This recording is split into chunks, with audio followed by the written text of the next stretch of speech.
Roll call.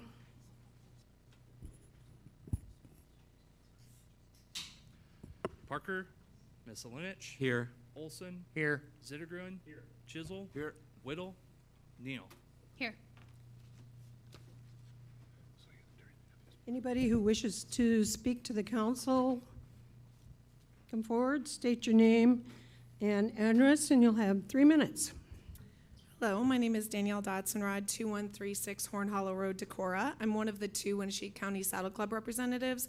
I just wanted to share that we have started our volunteering on the trails. So the last 2 Thursdays, the 7th and the 14th, a small group of us got together with Mark. Logan was there the first night to work on some elevation for the horses and just widening where needed a little bit. I think it was successful. One kind of really cool thing, Edna Jacobson was one of the original members in the 70s that helped make those trails, and including in Dunning Springs and Ice Cave, and she was there again over 50 years later helping to volunteer. So it was kind of cool. I wanted to share with you guys. And So. was that in Edna Schrant? Nope, Edna Jacobson. Jacobson, okay. Yeah. Thank you. Yep, thank you. Thank you. Thank you. Thank you. Okay. City manager, department heads, and council reports. Travis? Yes. All right. So a couple things to point out as we're getting set for the school year to start next week. The police department put out a press release as well as a reminder to serve as a reminder. Going to have a lot of kids out and about starting next week, walking, biking to school. A lot of traffic, vehicle traffic as well. So please be mindful of that. It wasn't me. Mayor, I'd like to move to amend the budget to purchase a new computer. That looked expensive. All right, sorry about that. Okay. Cody, are you able to hear us? Yep, hold on. Can you hear me? Hit or miss. So we'll count you as present for the time being. All right, so with that, again, be mindful. There's going to be people, especially little people, out and about. Pay extra attention while being out, as you should have all summer. But in addition, we've got a lot of road construction going on, specifically Hively Street. So this is a bit of a PSA as much as it is a call to please, after today and everybody driving over College Drive Bridge, to look at the water levels. We were able to witness firsthand when Hively Street was not able to have vehicle traffic go on that.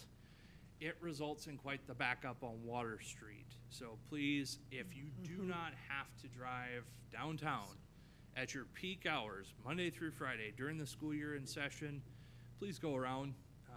It will probably make yourself happier as well as many others, or of course, bike or walk. That's certainly a good solution as well if you're trying to get downtown during that time. In addition to that, a reminder, paperwork will soon be accepted for elected positions starting next week. So if you're interested in running for one of our council positions or 2 park positions that are open as well, I know anyone within our office or even within the departments, if you're interested and want to learn more about what that role entails, please feel free to reach out. I believe that was it. Carrie? Nothing tonight, Mayor. Emily? I'm Wow, sorry, I this can't hear. Threw me. I'm sorry. I know Travis just reminded folks about schools, but given the recent flooding, I'm not sure. I think there's been a citywide notice about also making sure we don't use water when we don't need to as much as possible. So obviously you don't need to water your lawn, but take shorter showers and wash your dishes a few less times. So just a reminder that way. Also, several of us did receive a letter from a group called Concerned Citizens, but with no way to reach out to them. And just to let them know that we have checked with the racetrack and mufflers are required at the racetrack. We've also, as a council, investigated a noise ordinance. We brought this up, I think, last year and looked into that. full-heartedly and felt that the unintended consequences as it played out would not actually affect anything related to the racetrack and cause some things that maybe we wouldn't want to see happening in Decorah. So again, if you are interested and want to know more about when we discuss the noise ordinance, please reach out to me or other council and we can discuss it. And also, we have at numerous times on council just clarified our jurisdiction over the racetrack, which is none. And so it would be helpful, to voice concerns to both the Board of Supervisors and the County Floor Board if noise is something that you would like to have addressed. But as a council, we have explored this and have sort of felt a little bit like we've done what we can, and we appreciate the working relationship with the racetrack and their willingness to have mufflers on the cars. And then I'd also like to just address the group that was here last week regarding this idea of an immigration ordinance, and just to say again that I share the concerns that we all have for our immigrant neighbors, but I'm not convinced an ordinance is the best method. And I would again encourage anyone who would like to discuss this further with me to reach out on an individual basis with council members to get our opinions, to get ideas. Maybe there is something collectively we can do to help our immigrants in Decorah feel safer, but I'm not sure that creating a law that we have no ability to enforce is the way to go. Thank you. Randy? I have nothing this evening, Mayor. Steve? I'd like to thank the city today for telling me not to do dishes or laundry. That was helpful. I needed that. And I encourage everyone to do their part too. It does add up, and it's also a good way to be good neighbors to the communities that are downstream of us as well. Travis, I think I just heard Cody saying that he couldn't hear anything, and he was sorry. I think while Emily was talking, he was trying to get that out. And I maybe we just need to have a discussion about what our quorum is at some point, or clarify how participant he is in the meeting before we go too far on business. I don't know what to do, but I just wanted to make sure we knew that that had been said. I think he also has his hand up. Okay. Could we check for messages from him, or? Is that his hand up, or that might just be the cursor icon actually on the computer? Yeah. So where it's really going to come into play, it's less important as far as conversation discussion goes here. There are 5 council members present. We have a quorum here. When it comes to a vote, that'll be important that if he can clearly communicate what his position is. Luckily, we do a roll call vote for everything, so it should be pretty easy. Okay. I think he was trying to say something, and I don't know if we were able to hear him. So, my second thanks tonight is to the pool for the hard work, quick decision making, probably sleepless times. The pool, Parks and Rec Department, and city administration were involved in the really unfortunate decision to end the season early due to the glass being shattered in there. I think hopefully there's some lessons we can learn from this to keep that amenity open for more of the summer next year. But also 99% of the public comments I saw were understanding and supportive and gracious, and that speaks really well to our community, and I was grateful for it. That's all. Thanks to the staff who had that hard work to do and did it well. There's also too much water elsewhere, so thanks to Public Works and Parks and Rec Department and wastewater treatment and everyone else who's been doing heroes work today. That's all I have. Thank you. If I Here's- may, Mayor, real quick, sorry. Just to piggyback on the pool discussion, there will be an actionable item anticipated at the next council meeting that Park Board is first going to consider on Thursday. So staff does have a proposal, but we got to go through the proper channels, which is Park Board first, then come back to council on further remedying for season pass holders at the pool. And I forgot, so I'm just going to echo Steve's sentiment. Thank you very much to all the city staff who are dealing with a tremendous amount of water today. So thank you for all your hard work. Kirsten? Echo those two things as well. The pool was a sad situation that they had to shut down early, but thanks to staff for being on top of that and dealing with the water today. That certainly wasn't an easy situation. I got a couple things. Chamber had a meeting on Friday, and there are 2 fundraising things that they raised the most money off. The gala and the golf outing both went well this year. They raised more money than any other year they've had. Obviously, expenses have gone up on certain things, but they had a net profit gain from previous years, so financially they're doing good on sound footing. The annual Chamber Award ceremony is coming up September 30th. Anybody has a business they think stood out this year for some reason or another, just let me know, or somebody else on the Chamber Board, and we can get those places nominated. Keeping up with the mayor's theme on positive news, there's a house that wins the week for the nicest paint job in town. If you haven't driven by 500 Center Avenue, that happens to be the Gedkin residence, but it's a two-story house that, I mean, they've done a great job of putting 2 shades of blue on the main body of the house, beige trim and red accents. And I love when those two-story houses do like that. It looks real fantastic in our community, and hopefully it's inspirational for other people to do similar things. So thanks, Travis, for doing that. If we could have extra patrol at that address to make sure eggs are kept to a minimum. Christopher. Biggest thing is I just want to echo the sentiment of Steve, Emily, and Kirsten, and just give a thanks to all city departments that have having to handle outcomes of the weather we've had the last couple days. Other than that, I have nothing else. Okay. Consent agenda. Item A, minutes of the August 4th, 2025 council meeting. B, claims. C, Class C retail alcohol license renewal, Impact Coffee. D, amendment Class C liquor license, outdoor service and Sunday sales, September 1, 2025 through October 9, 2025, also Impact Coffee. Item E, Class E retail alcohol license, Hy-Vee. F, special Class C retail alcohol license, Coriana. G, Class B retail alcohol license, Oneota Community Cooperative. H, resolution setting public hearing on amending chapter 17.28 of the Decorah Municipal Code regarding dimensional variances by the Board of Adjustment.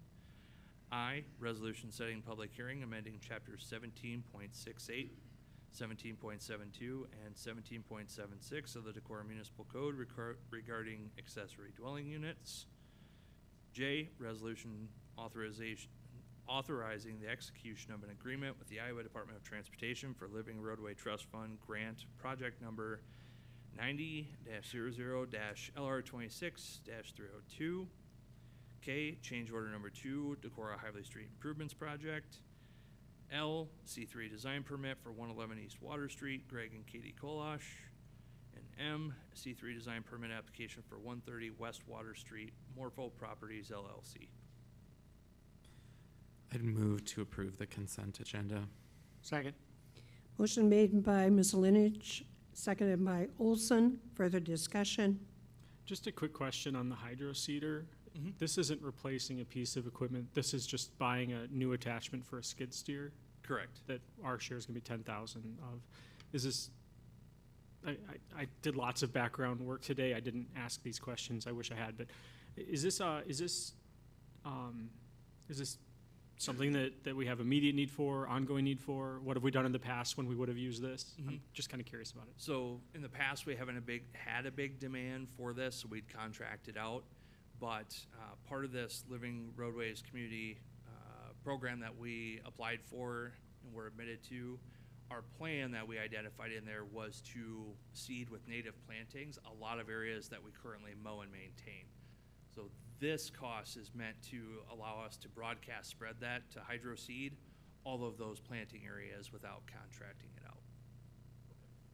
And then if it can then be used subsequently for other projects after that, but that's the main intent for this one.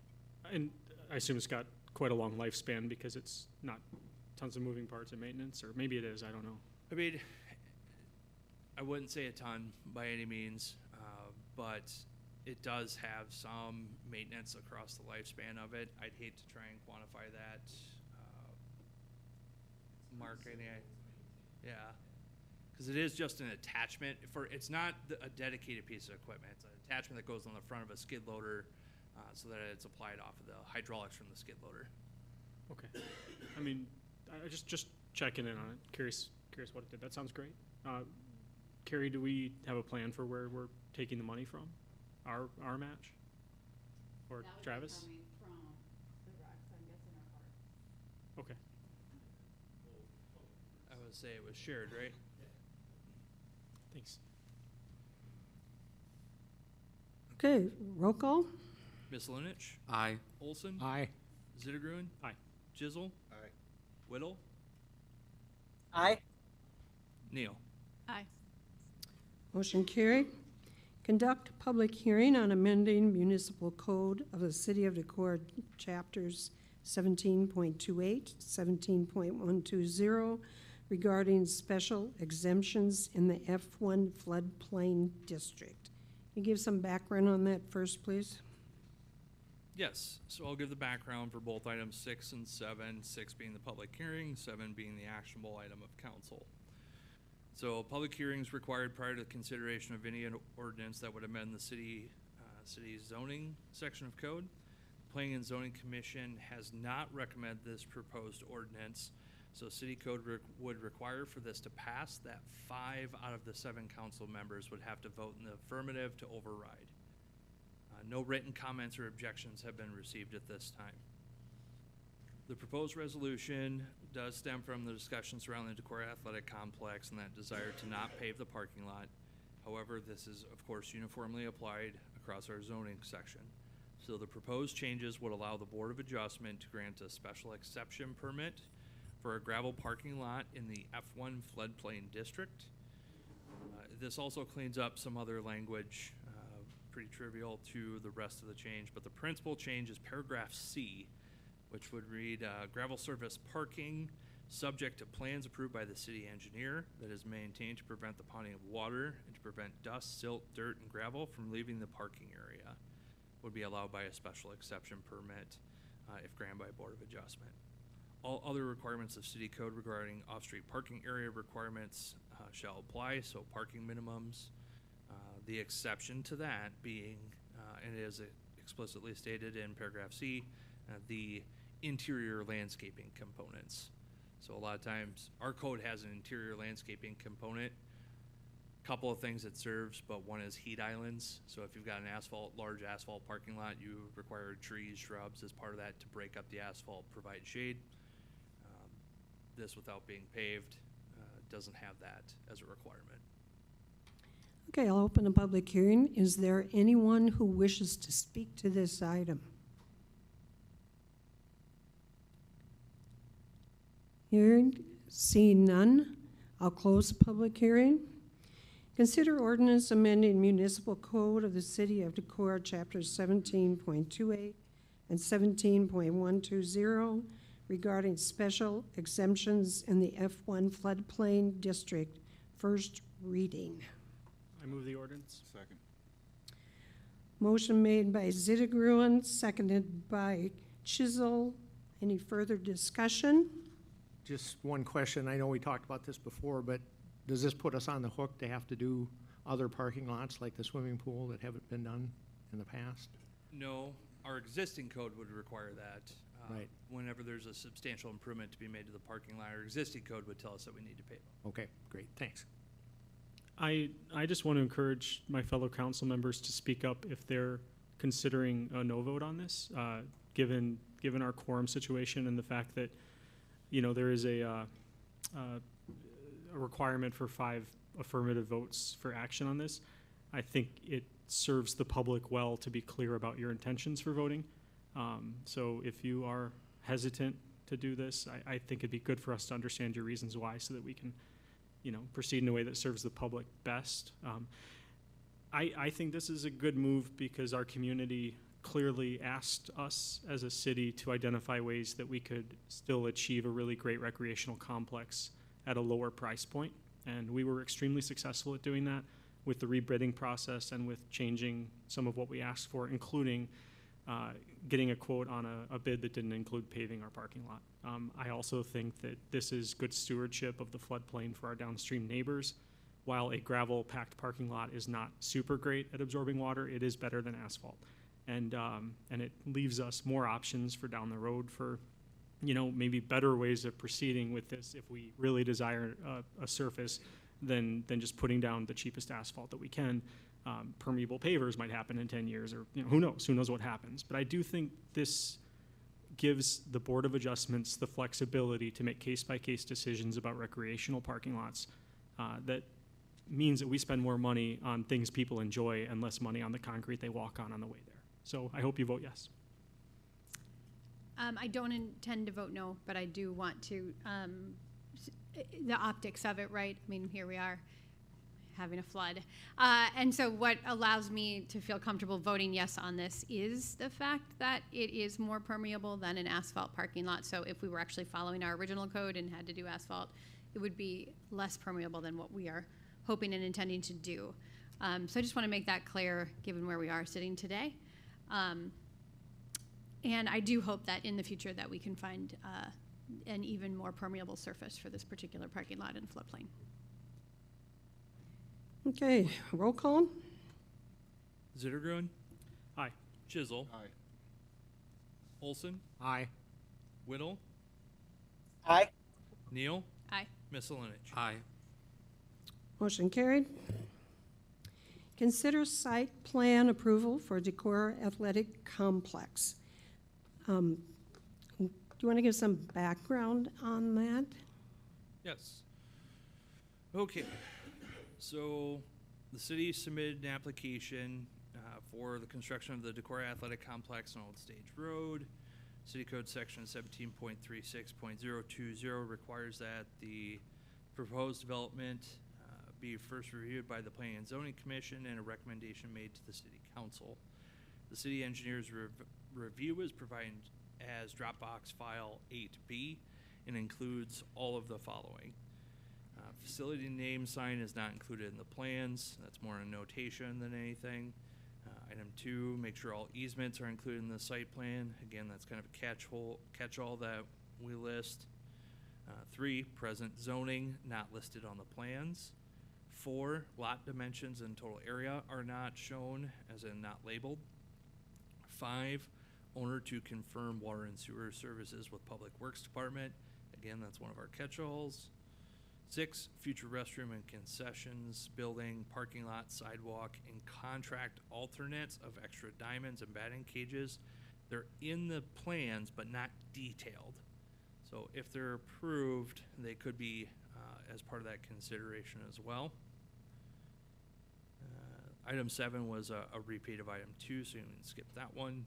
8, this is also a notation. There is no ADA compliant pedestrian route that connects the proposed facility with the Freeport Trail. However, the way our sidewalk ordinance reads, there is one surrounding the property on the public frontage. So this isn't a code requirement that we're not meeting, but it's a point that it doesn't meet because right now it's crushed rock or a mowed grass path.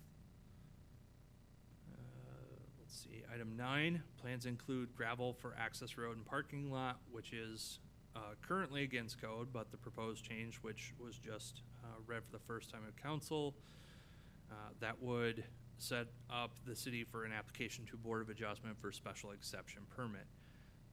I'll come back to this one yet in a second. Item 10, improvement within the F1 zoning district will need a floodplain development permit. It has already received the DNR permit, so that's a formality that we'll submit. We'll have the engineer submit that I should probably have somebody other than myself sign off on, but I don't know how that works yet. And then next, item 11, stormwater management plan needs to be submitted to the city engineer. Staff, along with Planning and Zoning Commission, are recommending consideration approval be contingent upon items 3, so list the present zoning. 4, lot dimensions, total area needs to be labeled. 9, which was the gravel parking lot in the plans. So the way that read from Planning and Zoning Commission is the recommendation is it's contingent upon the parking lot meeting zoning requirements. So should council adopt, read the second and third and pass that ordinance, that contingency is satisfied if Board of Adjustment grants a special exception permit. If not, the recommendation contingent upon item 9 is that we would end up having to pave it with probably a second project or possibly change ordering the number of units on the concrete handicap parking stalls to cover most of the surface. Item 10, which was improvement, needs that floodplain development permit. Again, they have a DNR permit. The floodplain development, I'm supposed to sign off on. I don't know if there's a way around myself as the floodplain coordinator, because that's actually deemed by resolution of the council. So I think I do have to sign it, but I'll have the engineering firm submit it. And then 11, the stormwater management plan, they need to submit that to us as well.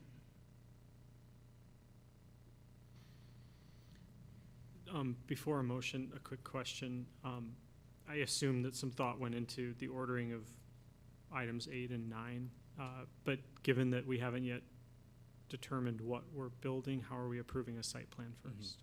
So the site plan itself doesn't show even as a potential of a concrete connection between the Freeport Trail and the athletic complex. So since it's not shown on the site plan, that's why it's coming up as a notation. But again, as I pointed out, the way code reads, it's actually for a sidewalk, meaning within the right-of-way, and that's being met along Old Stage Road.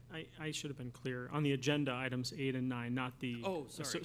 So I guess, given that we don't know which alternatives we're yet committing to build, how do we have a site plan for consideration? Yeah, so this was an agenda that was extremely difficult to line up because we had to be nimble. Should council not have approved or, had 5 vote yes on the first item, that was going to change a site plan issue, right?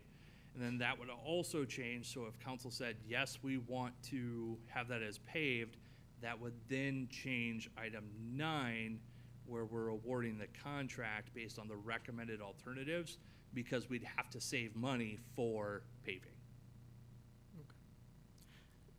What happens if we have to save money for paving? I mean, what happens if the Board of Adjustment turns us down?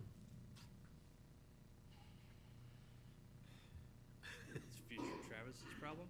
No, in all honesty, then we would likely have to come back to the council, to the table here, and say, all right, we've already awarded the contract because that is slated to happen tonight. Assuming that happens tonight, we'd have to come up with what's the alternative to fund that.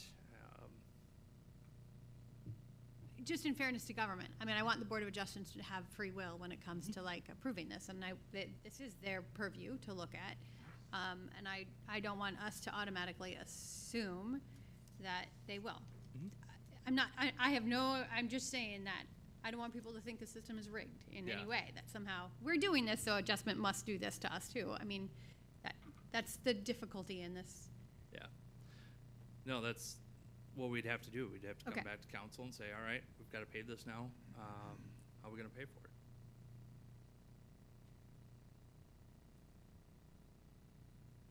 Okay, further discussion on this item? I think we need a Need motion. a motion first. I move, Sorry. no, it's Okay. fine. I move the approval contingent on the items recommended by both P and Z and staff, that the item be contingent on, Second?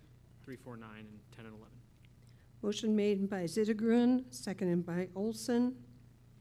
Can we make, this is just a question, and Sure. it's hard to talk about 8 without 9.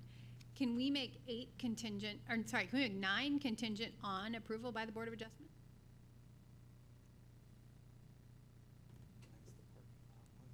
She's saying, can we award the contract? Okay, right? Is that right? Are you, Right. Yeah, I mean, and maybe we just talk about that when it comes to 9. I didn't know if I needed to talk about that when on number 8. Like, could we, if we move on to 9 and we decide to fund it, can we just make that funding contingent on the Board of Adjustment so that we could come back and make decisions if the Board of Adjustment makes a different decision?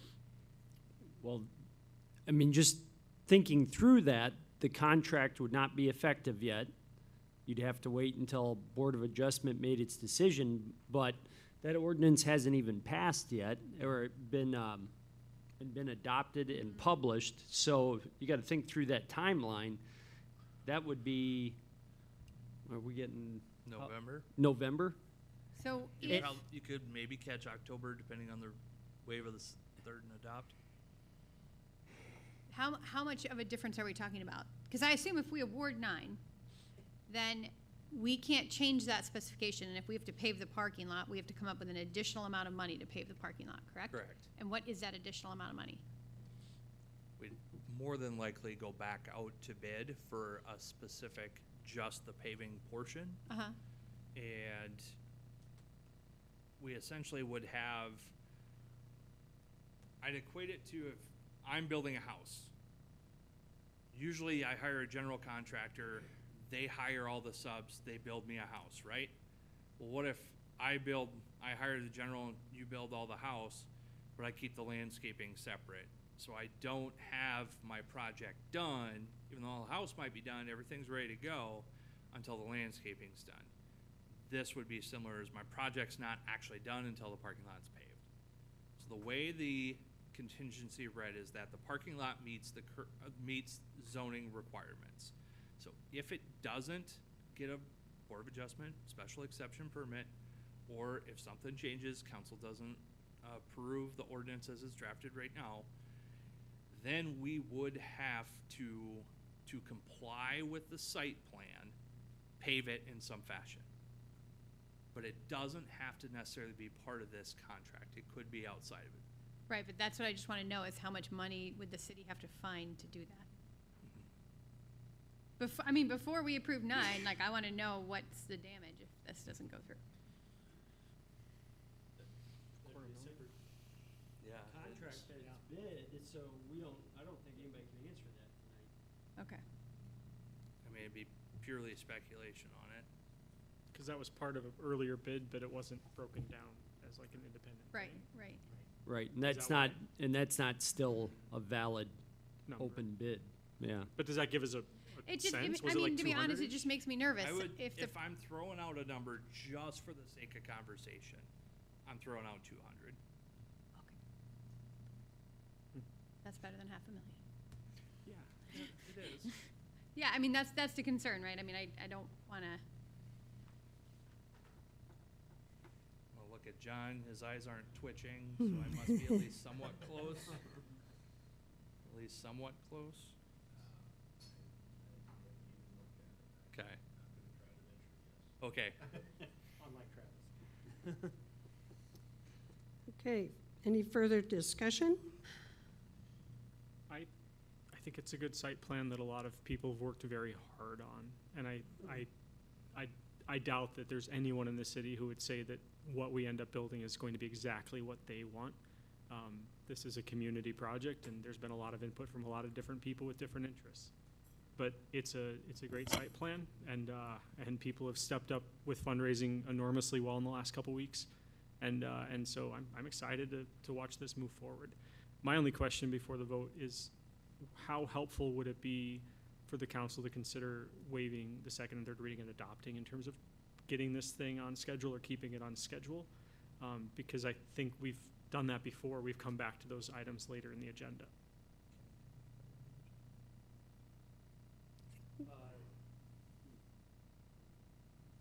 I'm fairly certain we have before, but. On the first reading? What I mean is, later in the agenda, we have considered to waive and adopt, even after we move Yeah. past that agenda item. I know that it's not our usual practice, but if this makes it possible to be confident about a summer 26 construction schedule instead of hopeful, like maybe that's important to think about or to know. Especially if you're gonna list it as a contingency. If council wants to list that as a potential contingency in 9, I would certainly encourage that. However, if it's not planned to be listed as a contingency on the contracts for agenda item 9, then I don't think it's as important, because at the end of the day, we'd be doing the same thing where we'd be going back out to bid for a project that essentially piggybacks on the backside of this one, which wouldn't be bid and done until spring anyway. So we have plenty of time to do the regular ordinance process, provided we don't make everything contingent on 9 going the way that we hope it will. Correct. That's a helpful clarification, thank you. Then I personally think we should pass the ordinance as approve the site plan as it's been moved, so that we can keep this thing on track, and we hopefully don't have to come up with $200,000. I would echo Steve's sentiments on this as well. There's been so many moving parts and so many people that have been involved in this project to get it to this point, and I think it is a good site plan that we've come up with to this point, so I would encourage everybody to be on board with this as well. Okay, roll call? Sittergruen? Aye. Olson? Aye. Chisel? Aye. Whittle? Aye. And can I get a signal that you hear that? Okay. Can you Okay, hear me? thank you. All right. Yep. All right. Neil Aye. and Miss Linich. Aye. Motion carried. Consider resolution on proposed plans, specifications, form of contract, estimated costs, and award Decorah Athletic Complex project. Can you give background on that, please? Yes. So the proposed base project is for the construction of two 280-foot ball diamonds, 8 pickleball courts, fencing, paving, associated landscaping, grading, and stormwater practices, including the stormwater retention basin, which is designed to hold a 100-year rainfall event and then fully drain after 72 hours. So I really want to emphasize that today. This is designed to hold a 100-year rainfall event and then drain over the course of 72 hours. Of which today is not. Correct. Correct. Let's see. The city received 3 bids, with the lowest from Skyline Construction, Inc. for $2,144,307.73 for the base, which was $578,254.29 or 21.2% below the engineer's estimate. If all alternates were to be awarded, the total project cost would be $2,888,621.48, or $402,002.84, or 12.2% below engineer's estimate. The resolutions prepared awarding the contract to Skyline Construction. We do have blanks for the alternates awarded. The current funding levels as of today, Mark, that last time we talked, anything else come in since then? Okay, so as of right now, are $841,000. Okay. I have something to add to that if I'm allowed. I would like to hear from him. I just need to know when that would fit into this discussion. That's your Okay. purview. So there's no saying that, do you want to finish reading what you have here and then I can go back? Sure. Are you done? Sure. So, let's see. The Park Board of Commissioners recommended attempting to construct alternates 1, 2, and 3. As a note, construction administration has not been contracted as part of this project and is estimated around 2.5% of project costs. So this should also be a consideration of the project based on the scope and all other ongoing projects. So at $841,000 in current funding, with the other local funding that's been allocated, the base bid, we have exceeded the base by $224,000 and some change. Alternates 1, 2, and 3, however, leave us short $275,000 roughly. And if all alternates were considered, we are short $540,000.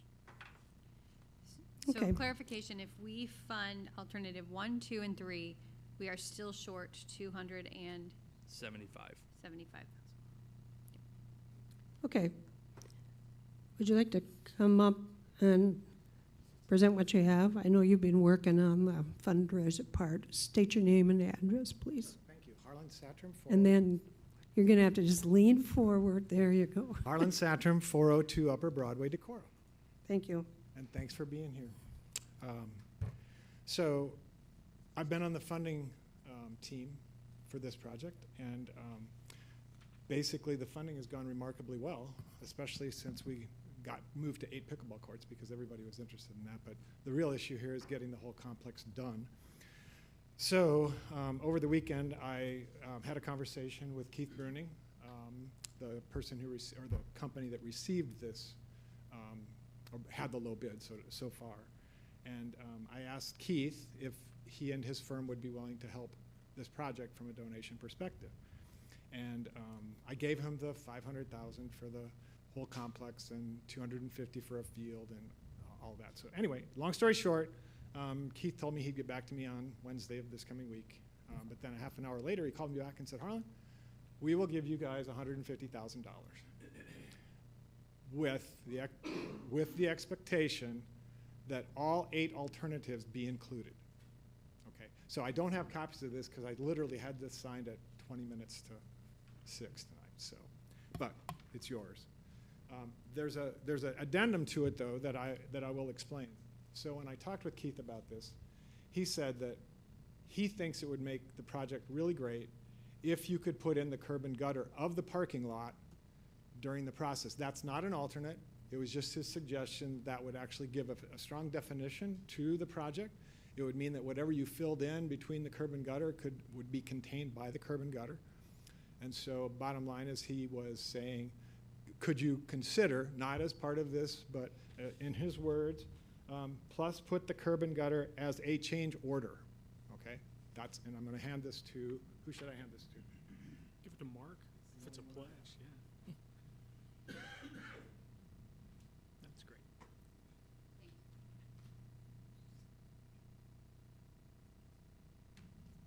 Additionally, he said that it's possible that there may be some people out there that would, if you had 200,000, you had to be paying for the requirement of an asphalt parking lot. There might be people that would willing to donate that, or there might be people willing to donate the 55,000 that change order would cost. So there's been no pursuit of other donors of in-kind contributions. So anyway, just I think he wanted me to share that with you. There are significant people out there who have not pledged yet. Viking Bank, Northeast Security Bank. There's a number of additional pledges that those two places have their board meeting in September. So basically they couldn't make a choice between now and then. But I guess what I would say is that the fundraising team is really ecstatic about what's happened in the last 3 or 4 weeks. If you're 200,000 short plus a little bit of change on the base bid and the 3 alternates, we're actually pretty confident that we could raise all of the money without any issue. And that's before you have a consideration for a $500,000 CAT grant on top of that. So I would encourage you to think about approving the bid and all 8 alternates and accept their kind donation. So thank you. Thank you. So just for clarification, Harlan, he's saying we are 275,000 short currently. Of 1, 2, and 3. Of 1, 2, and 3. To fund the additional through 8, we would need another close to 300,000. 540 total. Right. So we are significantly short. Minus the 150. Minus the 150. Just, I think that's important. But that would still be, 350. Quick question, Harlan. How much did he figure the curb and gutter would cost to put it? 55, okay, thanks. I would say there's another significant donor that is looking at pledging 75 to 100, but they haven't made that choice. In addition to the ones that I mentioned, there's a significant donor that we appreciate. That request has been made at 75 to 100. And actually, I don't think the fundraising team. Do you want to come back up to the microphone, please?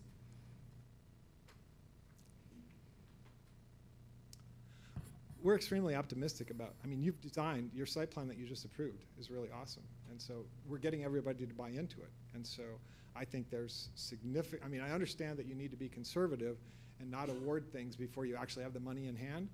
But I would also tell you that the way that this thing is going, and there is a lot of momentum behind this from a lot of directions. Anyway. Do you have many requests out there that you have not heard from? I know you did list some. Yes, we do. A person in this room said he was taking this to some medical doctors out to see what he might be able to raise. And so there are a number of people that have not even been approached yet, frankly. Okay. Because I mean, the fundraising team is doing a good job, but we haven't got to everybody yet. And so I think there are a significant amount of calls that literally are still in process. Okay, I appreciate you extending that.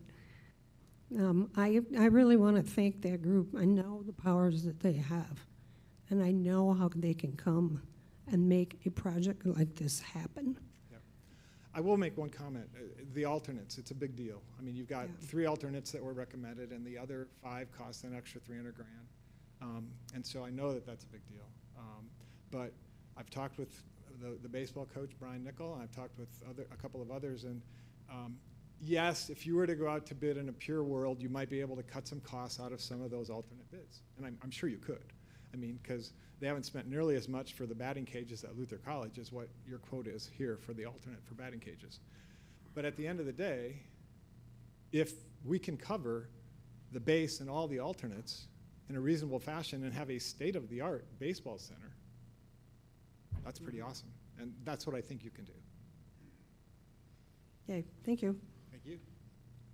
I'm also really grateful to everyone who's stepped up so far. And I'm inclined to agree with Harlan on the untapped fundraising potential of the community still. I agree that momentum is still building, that a lot of potential individual donors haven't yet been approached. I think that's maybe accurate. I'm not, I was the one who said, hey, I know a lot of my wife's colleagues would be interested in a pledge form. I've heard that from several of them directly. And so I do think that there is a sense in the community like, hey, this is going to happen. It looks like it's going to be incredible. I want to support it. I know that a lot of businesses, you know, now that they've seen the plans, now they've seen the renderings, they realize this is the kind of cultural and recreational amenity that draws employees to draws employees to town, right? If you're recruiting someone to come and be an engineer for your firm or a nurse anesthetist in your hospital, like this is the kind of thing that maybe elevates you over some of our peer communities that we're competing against. That's something that I hope that potential check writers are hearing, that this is an investment in our community, but also in their own firms, in their own businesses. Maybe that's part of what was motivating Skyline and you know, the Brunings for their generous offer. You know, that they know that this is an investment in the community. And I'm inclined to at least, like, I wish we had 4 more weeks to keep fundraising before we had to do this. It's important that we award tonight so that we can stay on schedule. I think that's the other thing that we as a council are up against. And the final thing I want to make a pitch for, because I honestly, I'm like, usually I come in here knowing what I want to say and do. But I'm not sure if the wisest course for the city of Decorah is award the alternates, show some faith in fundraising that's coming in, because I don't want to award all the alternates without a pretty strong belief that we're going to fundraise the money. I don't want to have to go looking in the city funds for that extra money. It just can't happen. We don't have the extra money to do that. I'm also someone who thinks that it's rarely the right idea for a city to build a whole project all the way to a finished state, especially if it means, you know, having to play Rob Peter to pay Paul to make it happen. It's like there are a lot of elements, even in the alternates, that we don't have to add this year, that we can add in 3 years, we can add in 5. I'm not talking about a phase 2. I'm saying that, you know, if the Parks and Rec Board wants to say, hey, bathrooms are important out there, we could do that next year. And we could maybe even do it cheaper than trying to get all of these alternates as part of this bid. That's true of some of these other alternates, you know, another field or whatever. I guess if it was up to me, and it's not, if it was up to me entirely, it's more important for me that we would consider an alternate like a 4th field than some of the other, you know, ways that we could spend $400,000. It seems to me like Wait, a 4th field or a 3rd field? the 4th. I'm saying that if we're talking about adding a 3rd field, We should talk about what's on the table right now. well, I mean, Steve, you've sort of jumped the gun on, we haven't even talked about the 3 we have, and we're still 250 I hear you, short. right, but this is the meeting that we're making these decisions, and so, like, you know, like, it's not a yes or no decision to what's in front of us on paper. You know, like, the alternates are there. It's like, I guess what I'm saying is, like, it's worth taking seriously that there's this offer of $150,000 gift for, you know, it's covering half the cost of the additional alternates. I think that's important. I'm not sure if we should go forward with it, because if we're going to spend $300,000 we don't have. My point is just that maybe we could spend it somewhere else. Okay, I think what I'd like to hear is from the other council too. Thank you. I appreciate your input. Mayor, if I Sure. sorry, I don't mean to interrupt, but I do actually have more background to give, especially as it ties into the next item where we're starting to talk about the CAT grant as it applies as well. May I? Okay, that's probably a good time to give that. Okay, so Stephen actually gave me a great segue into the CAT grant discussion. So the next item beyond this is to authorize city staff to apply for up to $500,000 in grant funding from IEDA. These are awarded on a rolling basis. They have a board that meets monthly. And so knowing where we're at now with the current alternate 1, 2, and 3 gap, that's short 275,000. Coming into tonight's meeting, I've had conversations with Skyline Construction as well as John on if the council were to award alternates 1, 2, and 3, which are sod on one field, adding field 3, and 1 batting cage. Those are all bid individually with unit pricing. We could, and this is where I had a discussion with Skyline, they're open to it, but they need to get confirmation from their vendors that they are also open. If we were to apply with the CAT grant to not necessarily make up this gap here, but to build a 4th field plus the batting cage or any combination of stuff we've already awarded, that you put that in the CAT grant, and if it's not awarded, we don't do it. It's not something we would necessarily obligate ourselves ahead of time, banking on this grant, but it's things we could add to the project post-award after we know if the CAT grant has been awarded or not. The alternative, of course, right, is that we use the CAT grant to fund what the city's already contributing to the project. That's the alternative. We could, in theory, instead lessen the local match to meet the project costs of what's awarded, and then change orders, whatever overrun there is, or if there's another aspect to this project that we want to, I'm going to use air quotes and say add outside of the scope of this project, then those local funds could go towards that. Can we just have a review of how much the school gave to the contribution in the sale of the land to this project, how much the city's giving to the project, and how much was fundraised for the project and the total project cost? Yes, so land sale to the school was 1.975 million. Acquisition of the Dalen property was 1.275. So that nets us 700,000 plus. Hotel motel tax of 725,000. A water quality initiative grant, which is reimbursable, so we have to pay it first, then get money back at $377,000. And then private funds of 841,000. So on the, we'll call it revenue side of the table, you have $3,918,000. On the base award, adding the design cost, construction costs, and construction administration at 2.5%.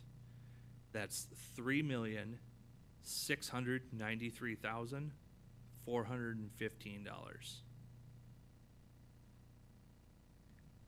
leaving a net positive of $224,584.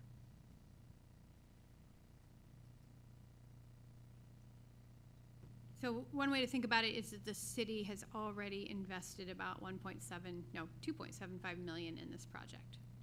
Between the land, buying the land, and the 700,000. The grant's a wash, right? 377, the grant's gonna pay for it. Correct. right? So 2.75 million on the city's hand, right? And we've raised 841. Assuming the base construction is awarded, it would be, I'll just take out the,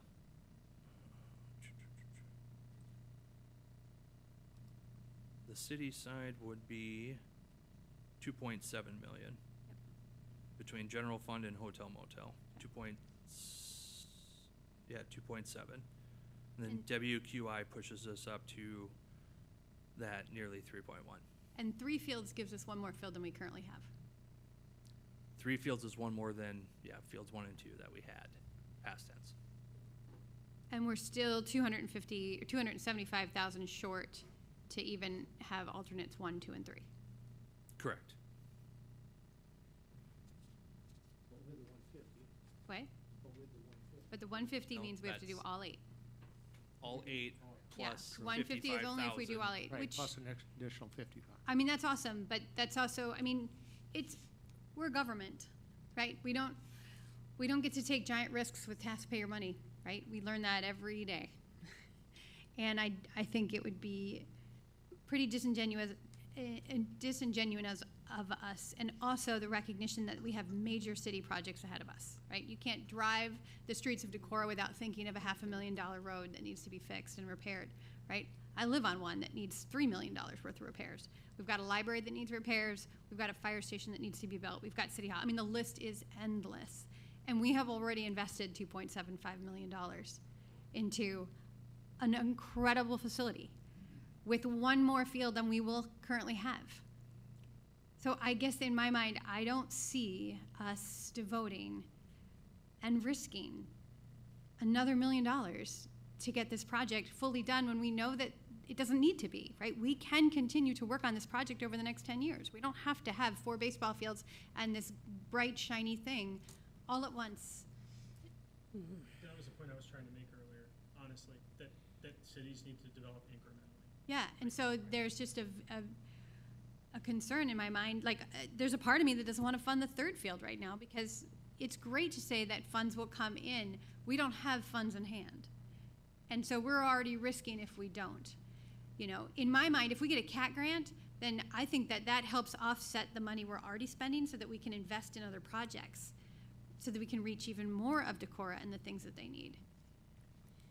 I think historically, when I look far enough back, when I was working with Edie Farwell when we were doing the library, and he would always say, and even the architect said, once you turn that key, there will be more money coming in. And I think that that's a little bit like what this is. Maybe not to go with all of the alternates, but at least the ones that they're recommending. Even though maybe you think you are somewhat short, I do believe that the money would come in as well.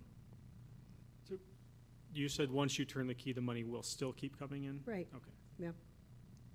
Which, I'm not saying actually, I won't vote for actually it yeah. did. And I'm not saying that I won't support the 3rd field. Right. I'm just saying that I have hesitation about a 3rd field.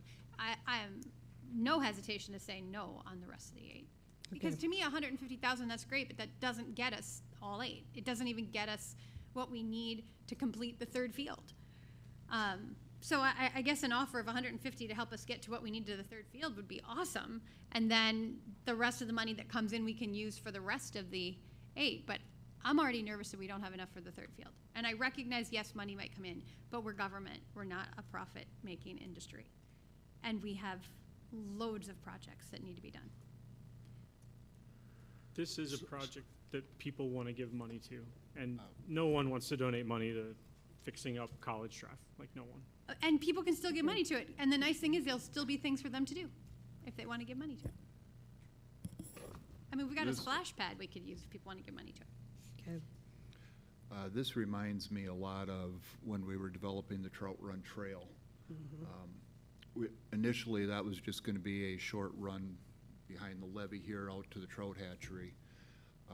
Got to working with the CAT grant people, a gentleman from Decorah that suggested making a loop, which added quite a bit of money, quite a bit of time onto it. But once we committed to that, even though we didn't have all the funds in hand, the money, the donors saw, hey, they are committed to this, and the donations came in, and by the time we poured that last segment over Highway 9, got that bridge done, it was paid for. So I would be in support of doing the entire project with the alternates, because I got a feeling from past experience that our community, some of these folks are gonna say, hey, I wanna be part of this. And if we have a donor recognition board out there or something, I'm not saying the signage in the outfield or that, but something on the concessions. People like to see their name. If you go to the high school, you know, 25,000 for the booster club there, gets you up on top of the board. 5,000 got you on the other side, but people do that. And like I said, this project reminds me an awful lot of the Trout Run Trail bike path. People can still, like, these things can still get built and people can still give. We just won't tie the city's hands to do it, right? I mean, alternates 1 through 8 can all happen. People can continue to give after we fund 1 through 3 tonight or whatever we choose to fund. And if people keep giving and we get all the money, we will have all 8. I just don't see tying our hands to something that we can't commit to having funds to. As a city, we don't have it. Trout Run Trail was never just, I mean, it was not a city project. It was a community project that the city contributed to equally, right? I mean, it wasn't as if this was a city trail that it had to be fundraised for. This is something different. This is very similar to this. It was city-driven with county participation, so we were able to get CAT grants. But the city took the lead on it and was the financial entity for it, and all decisions for the Trout Run Trail came through the city council.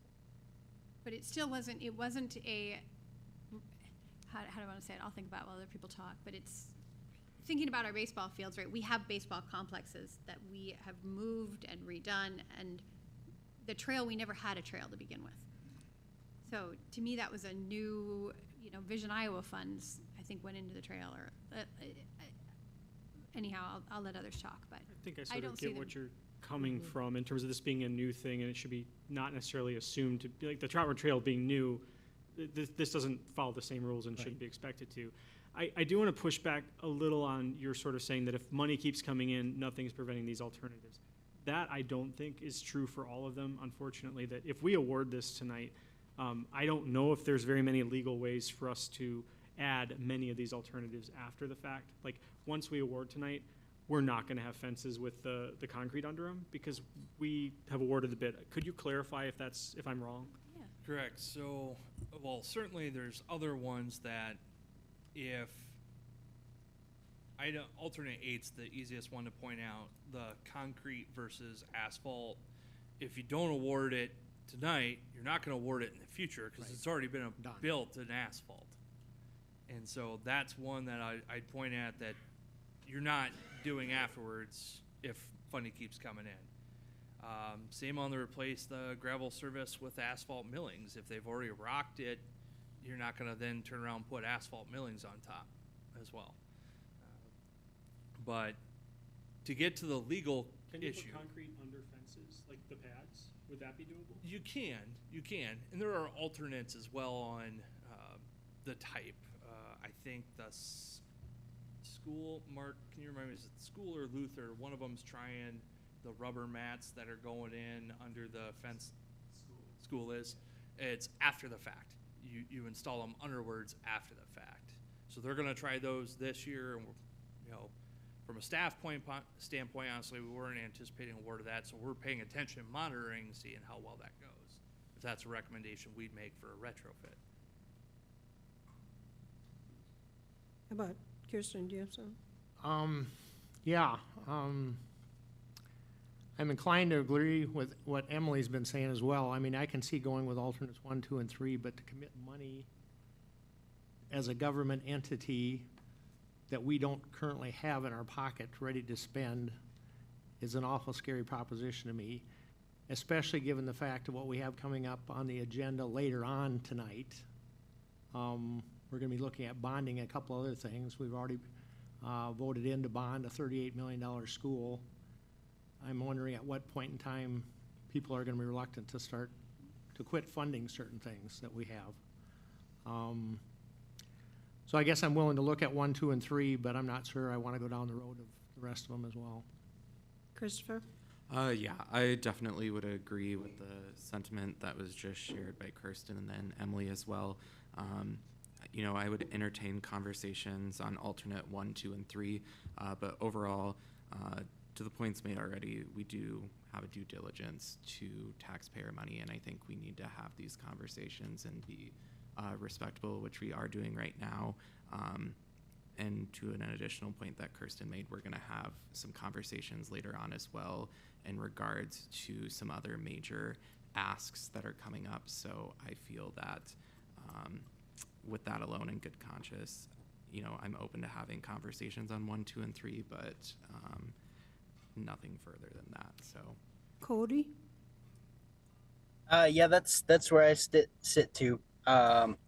Just touring the library the other day and just knowing the things that we have coming up, I think that we should focus on getting it done so that people can use it, but not going all the way for everything right away. Then it seems like there's a pretty clear consensus, or at least majority. I think that's helpful. So I would say 2 things. The first is that I hope that our council can clearly communicate to the community our openness to additional enhancements in the future. You know, some people are saying we're spending too much money on this. Other people are saying we're not spending enough. I understand both perspectives. I do think that if we proceed with awarding this with alternates 1, 2, and 3, which does have a deficit already, but I think fundraising is going to eliminate it. If we do proceed that way, I hope we tell the community this doesn't close the conversation on things like bathrooms down the road. We can do that. You know, we can fundraise for that if we choose to. It doesn't close other conversations as well. And the other thing I want to say is that I guess the council, several of us have said something like, we have lots of other projects that we need to be worried about spending money on. Again, no one here has suggested spending additional city dollars on this. I think that the sort of expected outcome would be fundraising. I think that's what Randy had said. I think that's, not that that's guaranteed, I get that, but I think but it's just the not know that guaranteed, right? I mean, I think it's the not guaranteed that makes it difficult. I'm sympathetic to it. I just want to make sure no one is framing Randy or me as saying, we want this to like happen with city dollars. And because that's not what I've heard either of us say, or Harlan for that matter. So. It's just, to be clear, if we voted and we didn't meet the funding, then we would be on the hook for it. That it's the city dollars we are risking. Right? Which I think is currently the case also even with alternates 1, 2, and 3 to a Exactly. smaller extent. Exactly. Right. No, we are, I mean, that's it. I mean, we are risking city dollars. I mean, I think about the municipal electric election, right? Sure. People didn't want to risk city dollars. Yeah. And so in my mind, people don't want to risk city dollars on, we might be risking it on a parking lot. I do believe fundraising will come in, but that doesn't mean then the right decision is to say, well, we should just assume we're going to get another $850,000 coming in. That's essentially as much as we have right now. Quite a bit more, but yeah. Okay, what I mean, I've here pretty clear consensus. So now I'm looking for action. I will make a motion that we fund the base project and alternatives 1, 2, and 3. Second. Motion made by Neal, seconded by Olson. I also want to thank, even though it sounds like we're not proceeding that way, I think it was a generous offer to say that, hey, I'm going to, you know, our firm is going to cover 1/3 of all these other alternates. Like that's a very generous gesture, even if we're not going to accept the gift, and I'm grateful for it. I'm also grateful for the many ways in which not just, you know, Bruning, but other bidders as well has been flexible with us as we've tried to make sure we're putting the right project in the ground next year and not just any projects. Like their ability to come back and talk with us about change orders, to change to unit pricing, to be willing to rebid it, and to offer this, you know, carrot if we were to consider more alternates. All of those things are really appreciated, and I hope that, yeah, I expect that we can continue to count on them being great partners with us in building Decorah's next recreational facility. So thanks to them. That's all I had to say. Okay. Roll call, please. Neal, Aye. Olson, Aye. Zittergruen? Aye. Chisel? Normally I'd vote no on this, but I want to get the project moving, so yes. Whittle? Aye. Miscellaneous? Aye. Motion carried. Thank you. I've stated my enthusiasm for this project and feel the benefits that it can bring to the community. I too pass on to Mr. Bruning the consideration and perhaps additional discussion at another time. Okay. Consider resolution authorizing staff submittal of Iowa Economic Development and Finance Authority's Community Attraction and Tourism Grant. Can I give some background on that, please? All right, so the Community Attraction and Tourism Grant, that's, you've heard me refer to as the CAT grant a couple of times tonight already. That's designated to, or designed, to assist Iowa communities in the development of multi-purpose attraction and tourism facilities. That is directly from their application. The CAT program requires projects to be primarily vertical infrastructure, so that's the construction side of things, utilities, site development. Applicant needs to demonstrate broad local support through financial contributions from public, meaning both city and county, as well as private sources. This council is aware, as well as most of the public, I'm sure. Council took the action to make that request to the supervisors to contribute $500,000 towards this project. I've asked if there was follow-up that they wanted scheduled. My understanding is that Mark and I will be attending next week on Monday for their follow-up. So hoping that the county comes through on providing additional funding. As pointed out tonight, we are still short $275,000 from our existing projects that's been awarded. I should say 200 and how much? 275,000 roughly. Thank That's you. a round number. At least 65% of the total project cost secured prior to the application, and for clarification, that means just the construction aspect. We don't get to count design, acquisition, site acquisition, anything like that, because that's already occurred. But I did get confirmation that even post-award, this would still be eligible. Local match needs to be provided so that no more than 50% of the project is funded by state sources. That has also been met. And then the execution of a construction contract within 12 months of award. While it's been approved tonight, it still hasn't been executed, but we certainly can meet that time limit as well. Staff has submitted a notice of intent to apply for the CAT grant, and we've been invited to apply based on that notice. Staff does recommend approval of submitting a CAT grant application not to exceed $500,000 based on the conversation we've had regarding the project tonight. If I could have a little bit more on, as I brought up before, really there's two options now at play. We are short $275,000 on alternates, base plus alternates 1, 2, and 3. Do you want me to apply for that times 1, meaning alternate 1 time, 1 time, alternate 2 1 time, alternate 3 1 time, and then lower our local, apply for 500 and then reduce the local by 225? Or do you want me to apply to not only make up the difference, 500 here, but to try to get more as part of the project as well, such as the other batting cage, partially fund another field? Is there anything more you want me to make as part of the application? The other alternates you're talking about, yeah. Well, see, since alternates 1, 2, and 3 are awarded, and they are all unit priced, they can be taken by change order post-award if Skyline says they're willing to do more and their vendors hold their numbers true. That's what I was getting at before when I said they needed to get vendor confirmation from their vendors that they'll hold their pricing if we double the batting cages. It's the best example I'd point at because honestly, that's 60,000. That still gets it. I mean, that's well within a $500,000 application to make up our gap plus that batting cage addition, we'll call it. Is council understanding me? No. Okay. Not exactly. Sort of. So I think I got you. Okay, so the alternates, when they're bid, so the actual bid form is, Mark, do you remember how many lines that ended up being, that bid form? I can pull it up here in just a second. Correct, the actual bid form there. I got it here.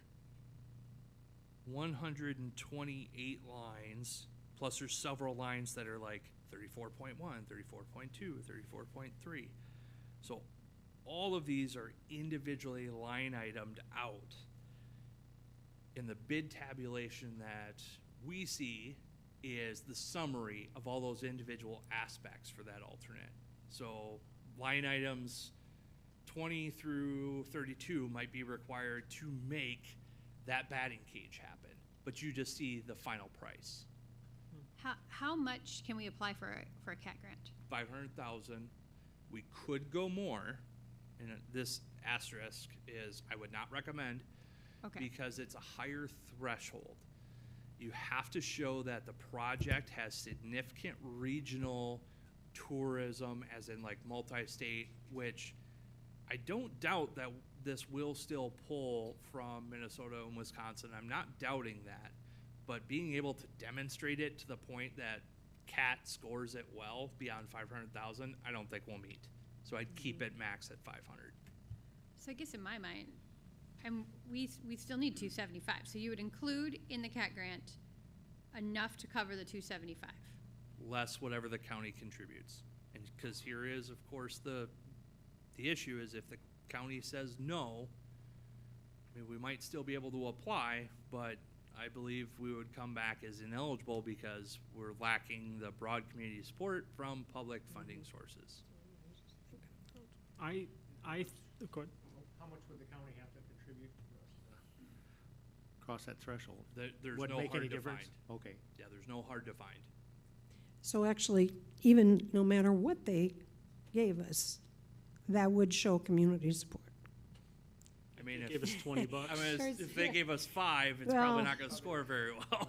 I if they suppose give the us more 10 to they 20. give you, the more you're going to know that you can, attest to community support. Yeah, exactly. That dollar amount, IEDA is going to look at and say that translates to, if the city's putting in, on the construction side, if we're in for I did the math before, 1.5 or whatever on the construction side, and the county's in for 15,000, and we're in for 1.5 million, they'd probably balk a little bit at that.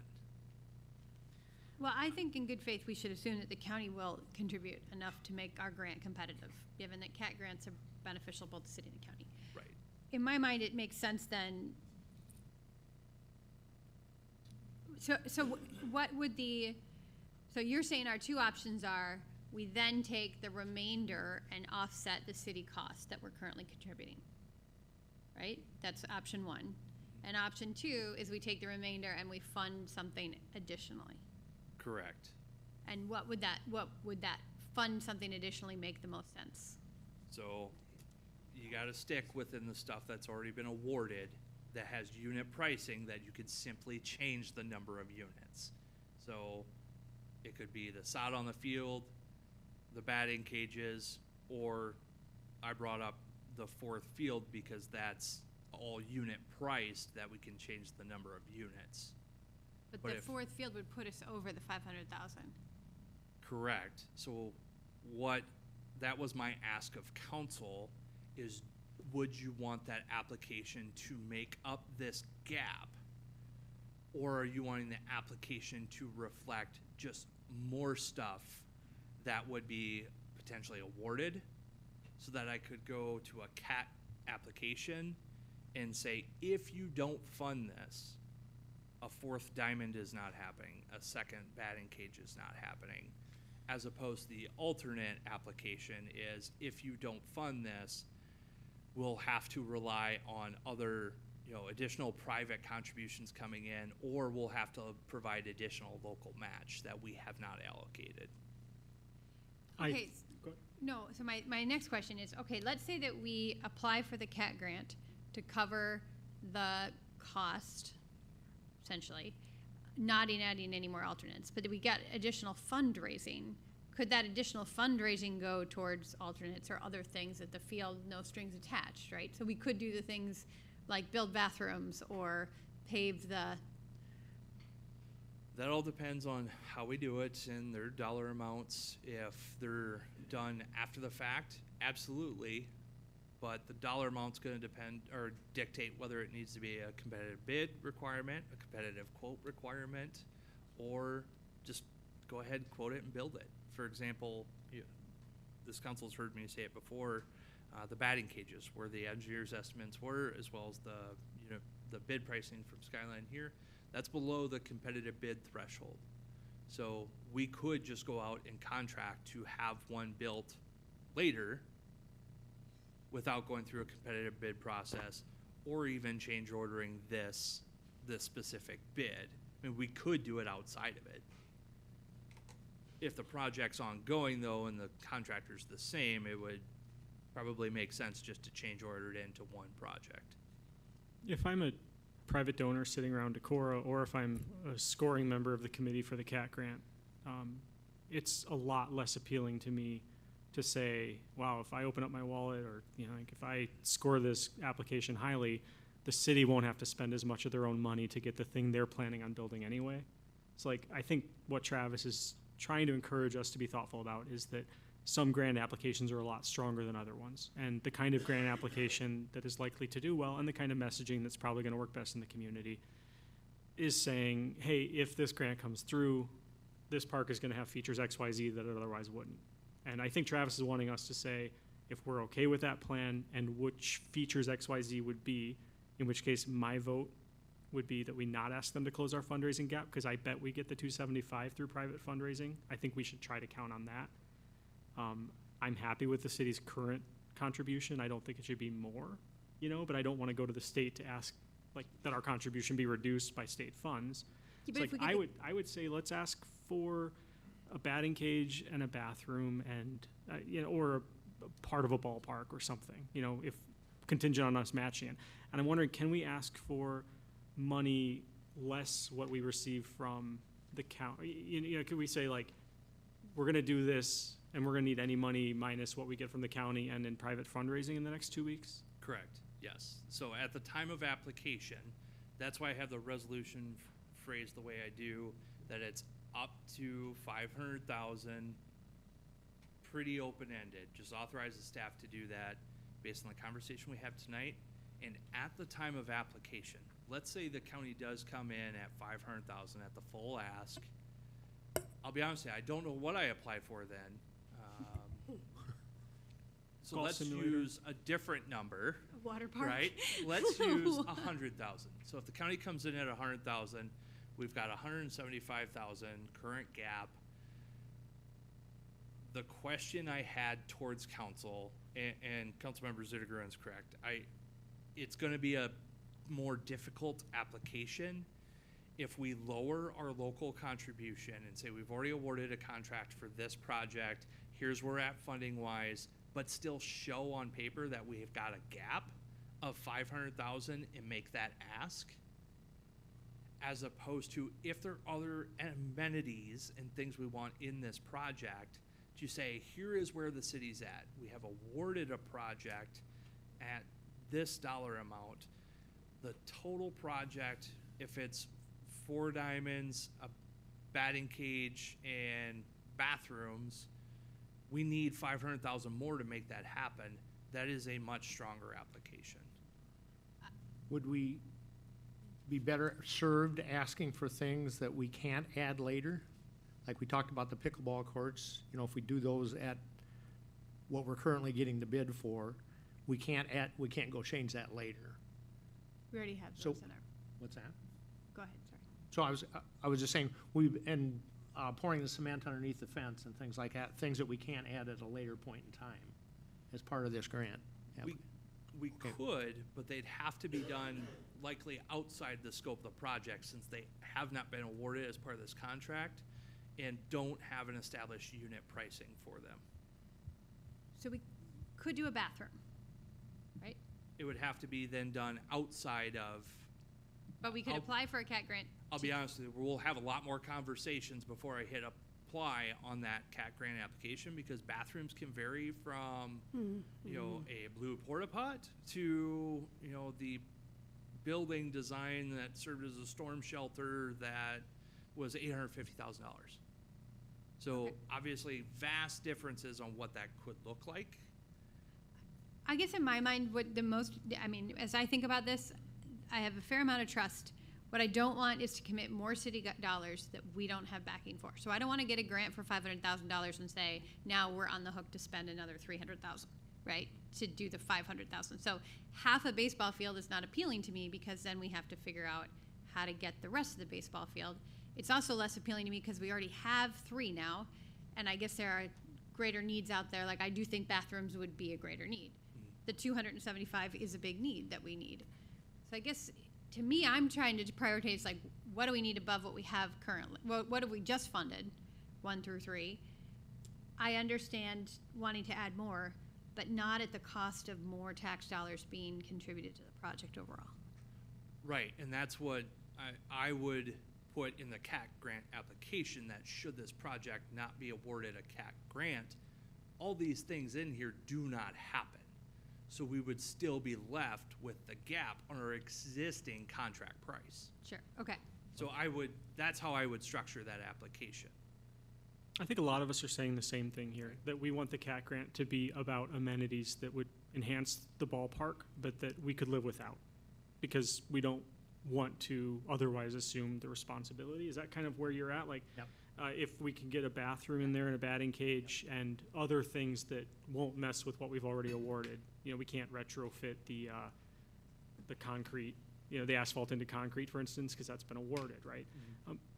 I guess my preference would be that you came up with a list of $500,000-ish worth of things that would be true adds to this project, and make the award about that.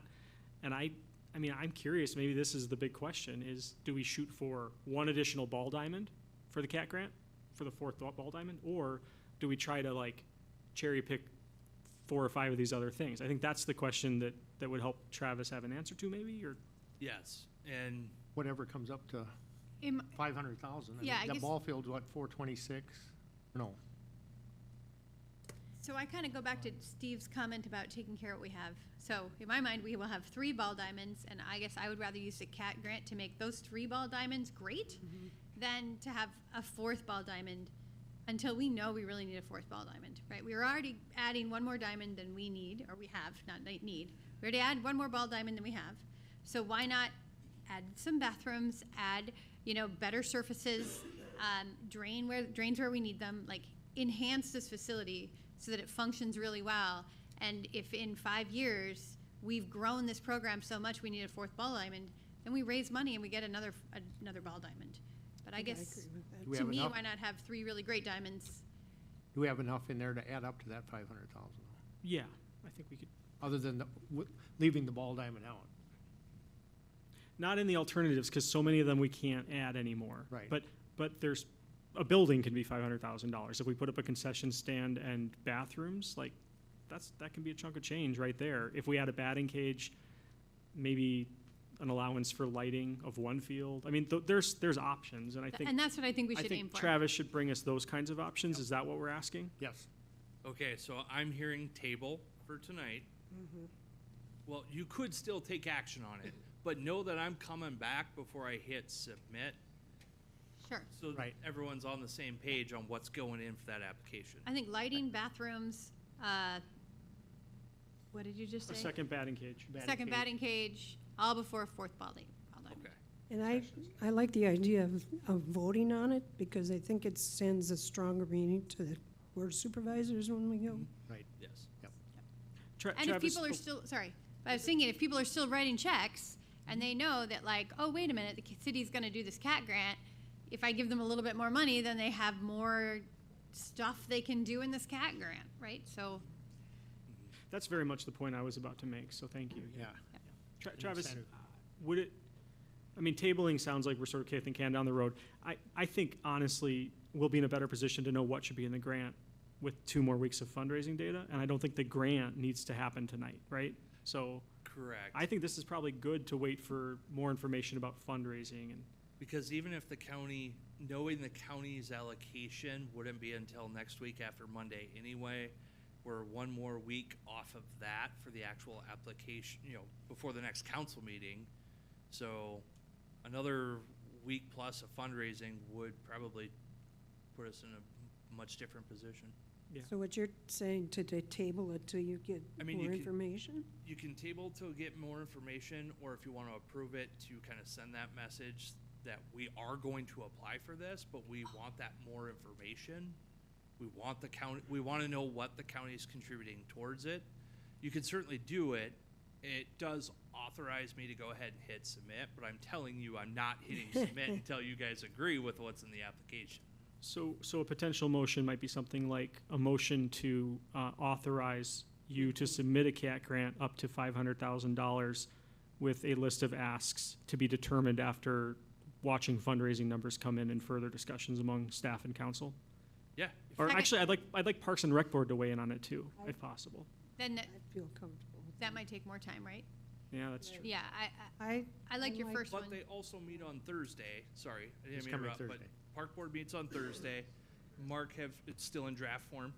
Yep, so we could add that to the agenda for them to have a conversation. They wouldn't even have to hold a special meeting. But We're they looking- wouldn't know what we're asking for anyway, because you won't know by Thursday. They'll know as much as I know now. Right, so, I think what they'll know is that we're looking for ideas for a list of the Okay. compromise is $500,000 of Sure. things that aren't in the current plan and aren't easily, like, we can't change some things about this plan now, but we can add things to it that are standalone. And that's what we're asking for ideas from Parks and Rec. And that's what we're asking for ideas from staff from, but we're authorizing you to apply for things like that with this motion that I'm about to make. You wanna make Is that? that what everyone wants to do? You wanna make that Okay, motion? I move to authorize I move to authorize staff to apply for a CAT grant in the amount up to $500,000. And that the grant should seek enhancements to the recreational complex not currently represented in the plan. And ideas that we have like that, examples would be things like a bathroom, lighting, Okay, and a second batting cage. okay. Second? Motion made by Zittergren, seconded by Olson. Further discussion? You have, Just for point of clarification, are you wanting me to amend the resolution as drafted to reflect that? Or are you okay with the resolution that reads, now therefore be it resolved, the city council hereby authorizes the city manager to submit an application to Iowa Economic Development Authority for a CAT grant in the amount not to exceed $500,000 to support the Decorah Athletic Complex project. 2, the city council commits to providing the required local match and securing additional funding sources necessary to complete the project. And 3, the city manager is authorized to execute any and all documents necessary to submit and support the application. So that's the resolution. Yeah, I didn't Yeah. really move that Yeah. resolution, but I'm happy to withdraw and move that resolution if you want. I'm good if the council says, yes, that's what the motion was. yeah, That's what the Yeah. agenda item Just- was. the one you just stated? yeah. That's fine. I can Okay. move that resolution. That resolution, guided by the spirit of the discussion that we all just had. Yep. Yeah, Second. okay. I'm good. That's my motion. Second? Motion made by Zittergren, seconded by Olson. Roll call? Zittergruen? Aye. Olson? Aye. Chisel? Aye. Whittle? Aye. Aye. Yep, good. Neil? Aye. Ms. Salinich? Aye. That's everyone. Motion carried. Did we ever take a break? I know. Can't we do the easier items? Okay. All right. On to the Different next. topics. All right. Consider resolution to provide for a notice of public hearing, a proposed plans, specifications, form of contract, and estimate of costs for the wastewater treatment plant improvement project and the taking of bids therefor. So typically, we do put public hearing, resolutions setting public hearings in the consent agenda. but did want to draw attention to have conversation on this one. As a reminder to council, excuse me, this has actually been in the budget the last 2 fiscal years for approximately $5 million project out at the wastewater treatment plant that was planned to be bonded for. So revenue in and then cash out. This is not a general obligation debt. This is a revenue debt through the SRF. So this does not have property tax implications. That's more for the conversation later. I'll make a motion that we set the public hearing, provide notice of public hearing for proposed plan specifications, form of contract. Second? Motion made by Neal, seconded by Olson. Any further discussion? Except for all the hard work Yes, thank you. ongoing. Okay, roll call. Neal, Aye. Olson, Aye. Whittle, Ms. Linich, Aye. Zittergrun, Aye. Chisel. Aye. Consider resolution on amendment to site lease with option for NEIT Properties LLC. So the city council held the public hearing at the last meeting. Planning and zoning met, provided their recommendation to go ahead and, they recommend approval from the council at their meeting last week. And so city code requires both of those to happen prior to. Again, this lease extension would be for another 30 years, so an initial 5-year term, which actually overlaps with an existing final 5-year term of their lease, and an option to renew for 5 additional 5-year terms. So at each renewal, the annual rent would increase by 10%. Their current lease rate is $9,663.06 a year. Motion to approve the resolution? Second.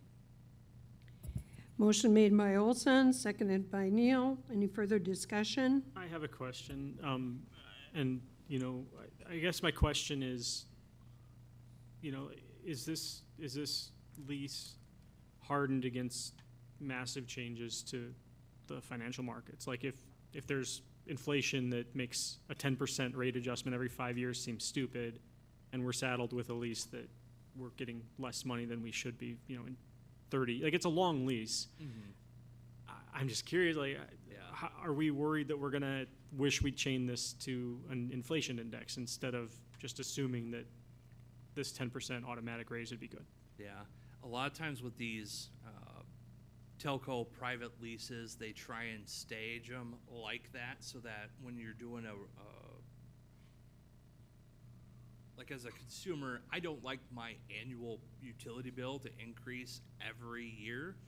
I also don't like it when it increases 10% every 5 years, but the private side tends to do this where they will see a larger jump at a longer point in time so that they can do an price adjustment fewer times. You get what I'm saying? They don't like to annually adjust by anything. They like a static amount by with a longer time at the same price so that they're doing price adjustments to their customers once every 5 years. Makes sense. You just want to make a shorter lease, Steve? No, I mean, I think there's ways out of it too. I just, in general, I feel like we spend a lot of time frustrated because of conversations that didn't happen 20 years ago with people asking questions like this, and I'm trying to prevent the same frustrations to the people who follow us. You know, like I'd hate to saddle them with a lease that was a bad deal for the city because of changes that we're not in control of. Yeah. And this tower only has not AT, or is it AT&T? AT&T is the only carrier on this tower right now, and it's only 175 foot tower, or is it 150? 165? I would say it's in there. So what I'm getting at is its location, my understanding, is not ideal for most wireless carriers, and they actually are converting to, you've seen a few locations with our streetlights where they have the 5G cells as part of them. So actually this type of technology, we're not sure how much longer this is going to be the route they'll go. So you'd be surprised to see this lease get to the end of life. Those may end shortly. Yeah. Okay. Roll call? Olson, Aye. Neal, Aye. Misselinich, Aye. Zittergruen, Aye. Chisel, Aye. Whittle. Aye. Thank you. Consider resolution calling an election on proposal to enter into a general obligation loan agreement and borrow money thereunder in a principal amount not to exceed $10 million. Can I give some background on that? Once I got through, Background, where do we start? I was gonna say, once I got through all of the. Well, when I was in Humboldt, you guys started talking about, no, I'm just kidding. Okay, But in all seriousness, When you were in it's been that long. diapers, we started. So the city council has discussed the fire station municipal building project for several years. General consensus has been to pursue a $10 million referendum question while determining the best path forward. The city is currently working with ISG to determine estimated costs associated with 3 options. And again, those are a renovation with addition of the existing facility that accommodates the fire department only, demolition and new construction, which is fire department only, and demolition with new construction of all current services. That work's not far enough along to present cost estimates for these 3 options at this time. Therefore, the proposed ballot question would read, shall the city of Decorah and Wenatchee County, state of Iowa, enter into a loan agreement and issue general obligation bonds in an amount not exceeding $10 million for the purpose of paying the cost to that extent of developing municipal facilities for fire protection, city hall, and/or Parks Recreation Department uses, either through new construction or addition/renovation, including acquisition and installation of furnishings and equipment. However, so deadline to have this language on the ballot is September 18th to the county auditor. ISG's referendum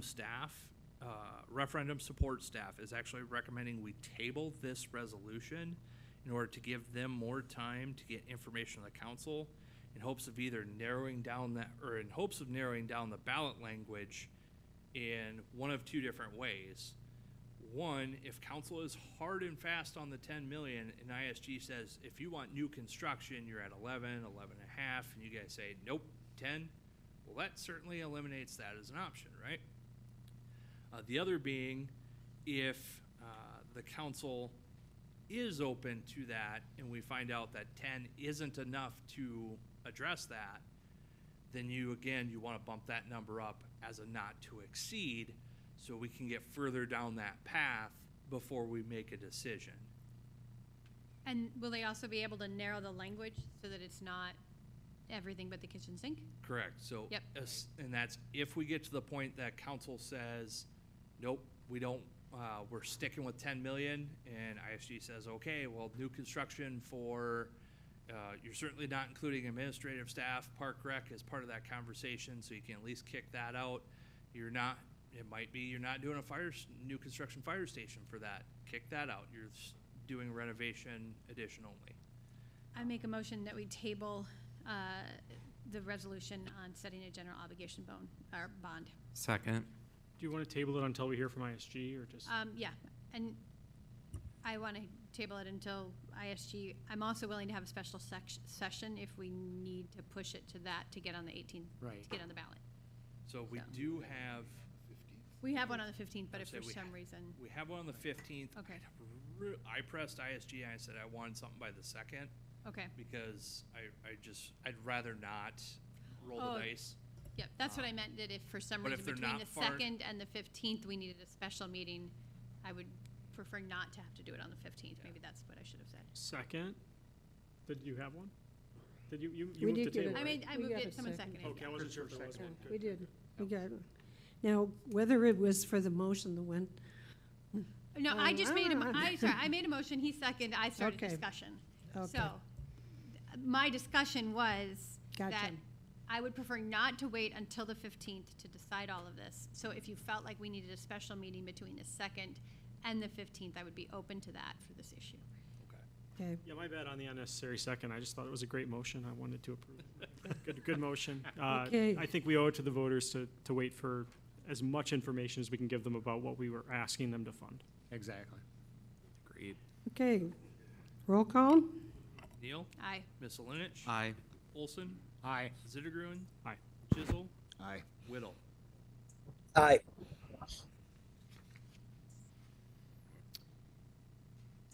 Okay.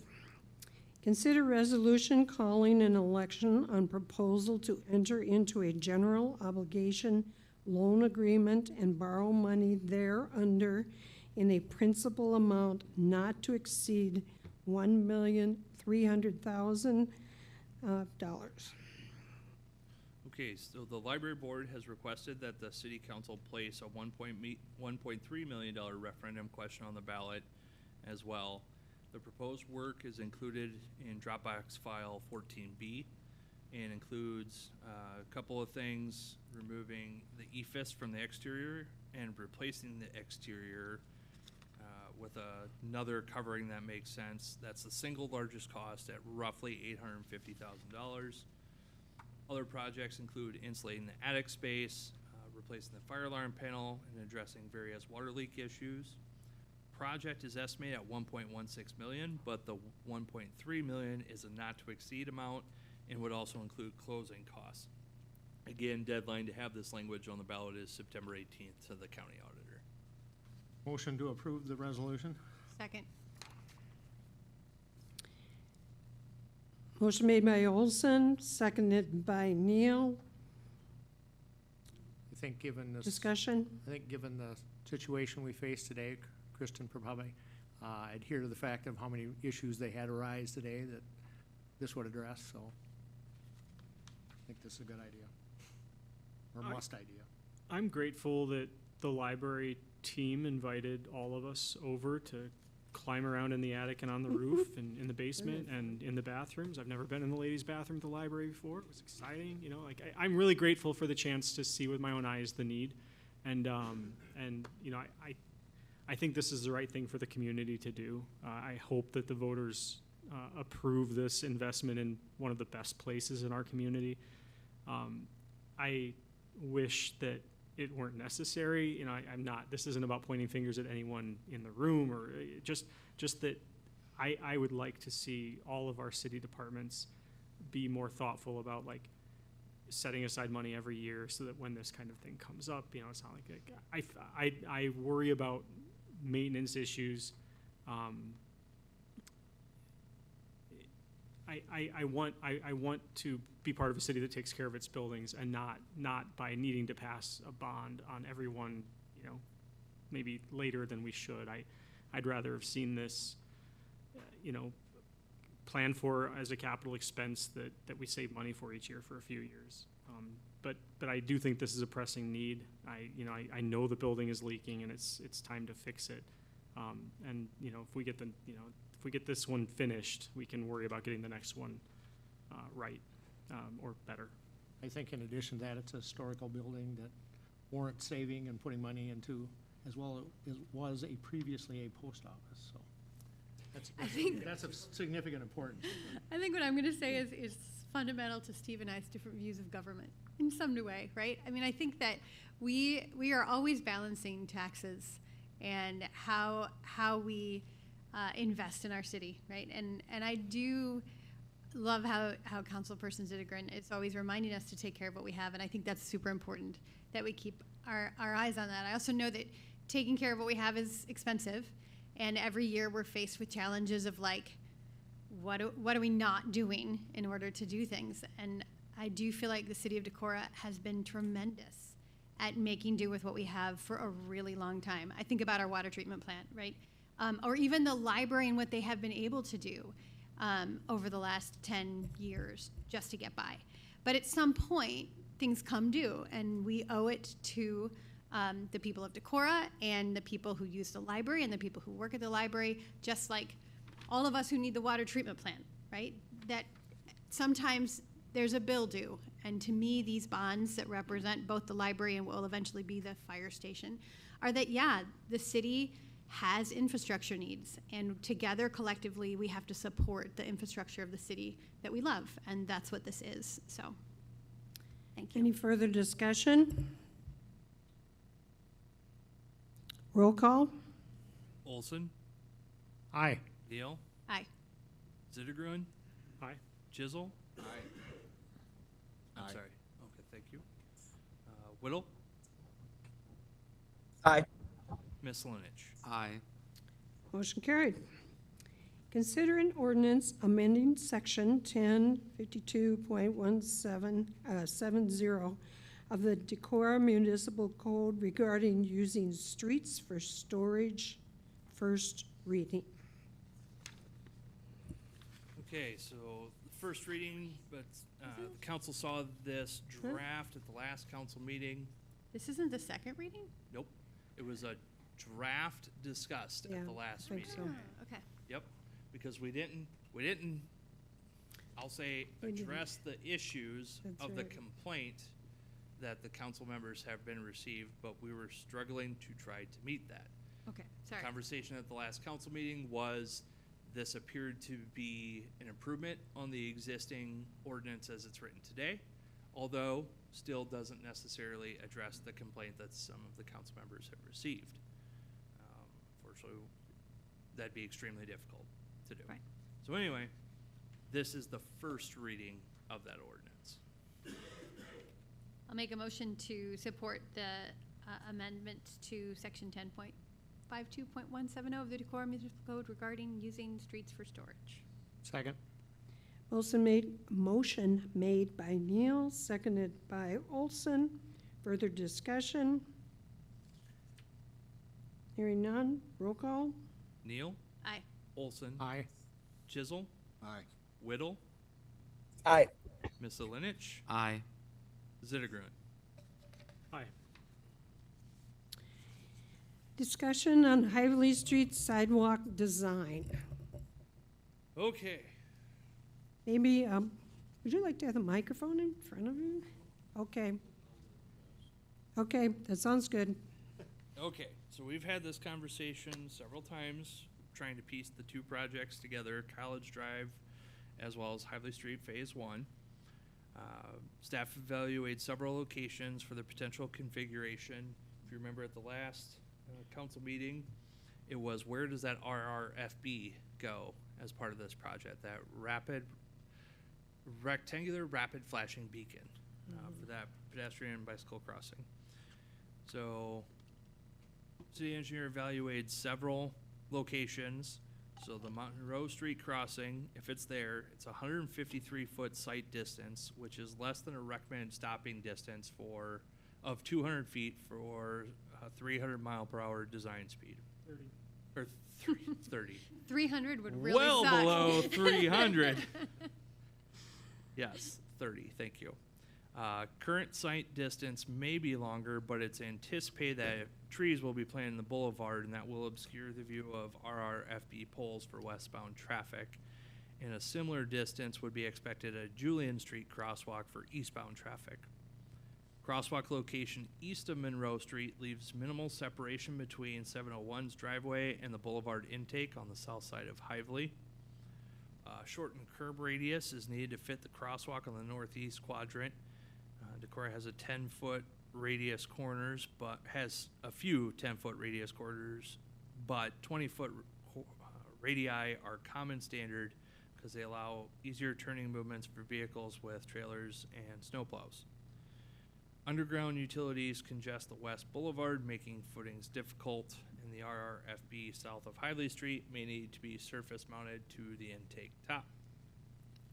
That's Monroe Street. Mill Street crossing. Both sides of Mill Street have been considered for RRFB. The sidewalk on the east side of Mill Street does not connect to Water Street within city right-of-way.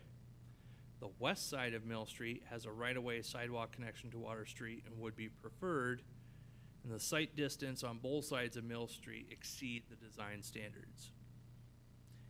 The existing design of College Drive and Hively has the RRFB at the west side of Mill Street using 5-foot sidewalks. The existing design calls for a continuous 10-foot wide sidewalk cycle path on the north side of Hively over to the high school, along with 5-foot sidewalks on the south side. The concrete barrier rail at the southwest end of the bridge obscures the view of pedestrians from southbound vehicles. It's recommended to use the crosswalks as currently configured and not modify the southwest concrete barrier rail. The bridge has a 6-foot wide walkway on the east side and a 10-foot walkway on the west. Current design at College Drive includes new pedestrian crosswalk push buttons and an upgrade to the south set of traffic signals that includes a camera detection system with variable signal timing. So it's the part of the consideration for city engineer's recommendation. Several options exist for the RRFB crosswalk along Hively, and after considering conflicts and other factors of design, using the existing design with a 10-foot walkway north of Hively Street is recommended. Using crosswalks as currently configured at the College Drive Bridge, pedestrians and bicyclists must cross Hively once to access the 10-foot sidewalk cycle path on the north side of Hively Street, regardless of the crosswalk location.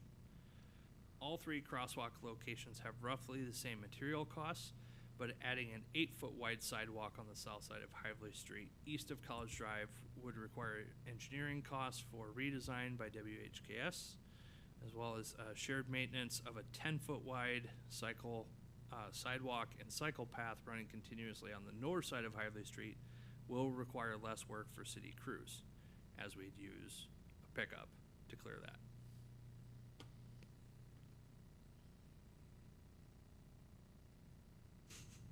So those were the options evaluated. I will. It's about as clear as the Upper Iowa River is right now. Yeah. Well, the Mill Street crossing makes the most sense. Yeah, it does. There's nothing else to cross for before that. And also, he said it was the one that had the. I'm gonna join Zoom so that I can do a share screen. So just for clarification, all of the ones that were mentioned are the ones that are being recommended? No, No, we have to Okay. choose one. Oh, rats. I thought, wow. that's No, pretty no, no. good. We're trying to choose. Well, I would go Mill, with Monroe. Mill Street because that's, makes the most sense to cross at that point because it take you downtown or, and have it on the west side where the sidewalk already is. Is this city engineer recommendation, is that after the discussion we had? Is that what you came up with, John? So,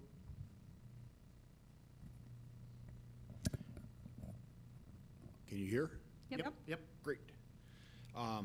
So at the last discussion, we talked about various different options. I considered the Monroe crossing and the Mill Street crossing. At the end of the meeting, we kind of got polled, which do we think we ought to do? I like everything about keeping the sidewalk cycle path on the north side of Hively from College Drive all the way to River Street and beyond to the high school. At that meeting, we said, well, maybe we should shift it for 8 foot from College Drive to Mill Street, cross at Mill Street, and then kick them up to continue on at that location. This design kind of follows the recommendations from a visioning study in 2017 and another public study that was done, authorized by the city and so on like that. I am looking at it from the standpoint of continuity. The 10-foot wide sidewalk on the north side of Hively from end to end. I like everything about it. I don't particularly like the southwest corner of the bridge where you have the concrete barrier rail there. For shorter people, it's hard to be able to see them. So I would stay with the recommendation of not revising that concrete barrier rail and using the crosswalks as currently configured. The main point is, as Travis pointed out, that if you're on the west side of College Drive trying to cross the street there and then access the sidewalk cycle path, the 10-foot wide cycle path on the north side, you have to cross Hively Street at some location. And whether or not that's at the current crosswalk at College Drive, or you do it at the Monroe crossing or the Mill Street crossing, you still have one crossing of Hively Street no matter where. So from that standpoint, I guess that using keeping the current design that was in both the Erdman plans and the WHCAS plans of leaving the sidewalk cycle path on the north side of the street from end to end, I guess is the general recommendation. I know there's we would continue to have the RRFB at the Mill Street intersection so that people would be able to cross that street at that location if you're wanting to get up to the downtown businesses as a pedestrian. But it would not be emphasized as a bicycle route. So if I understand you correct, John, you would recommend just the one crossing of College Drive and do away with the one that we talked about where? We would, what I would say is that we would use the crosswalks as currently configured at College Drive. We would put in green striped crosswalks at Julian, Monroe, and we would add one down here at Goose Island too. And that we would put in our RFB with a standard white crossing blocks on the both legs of the North Mill Street intersection there.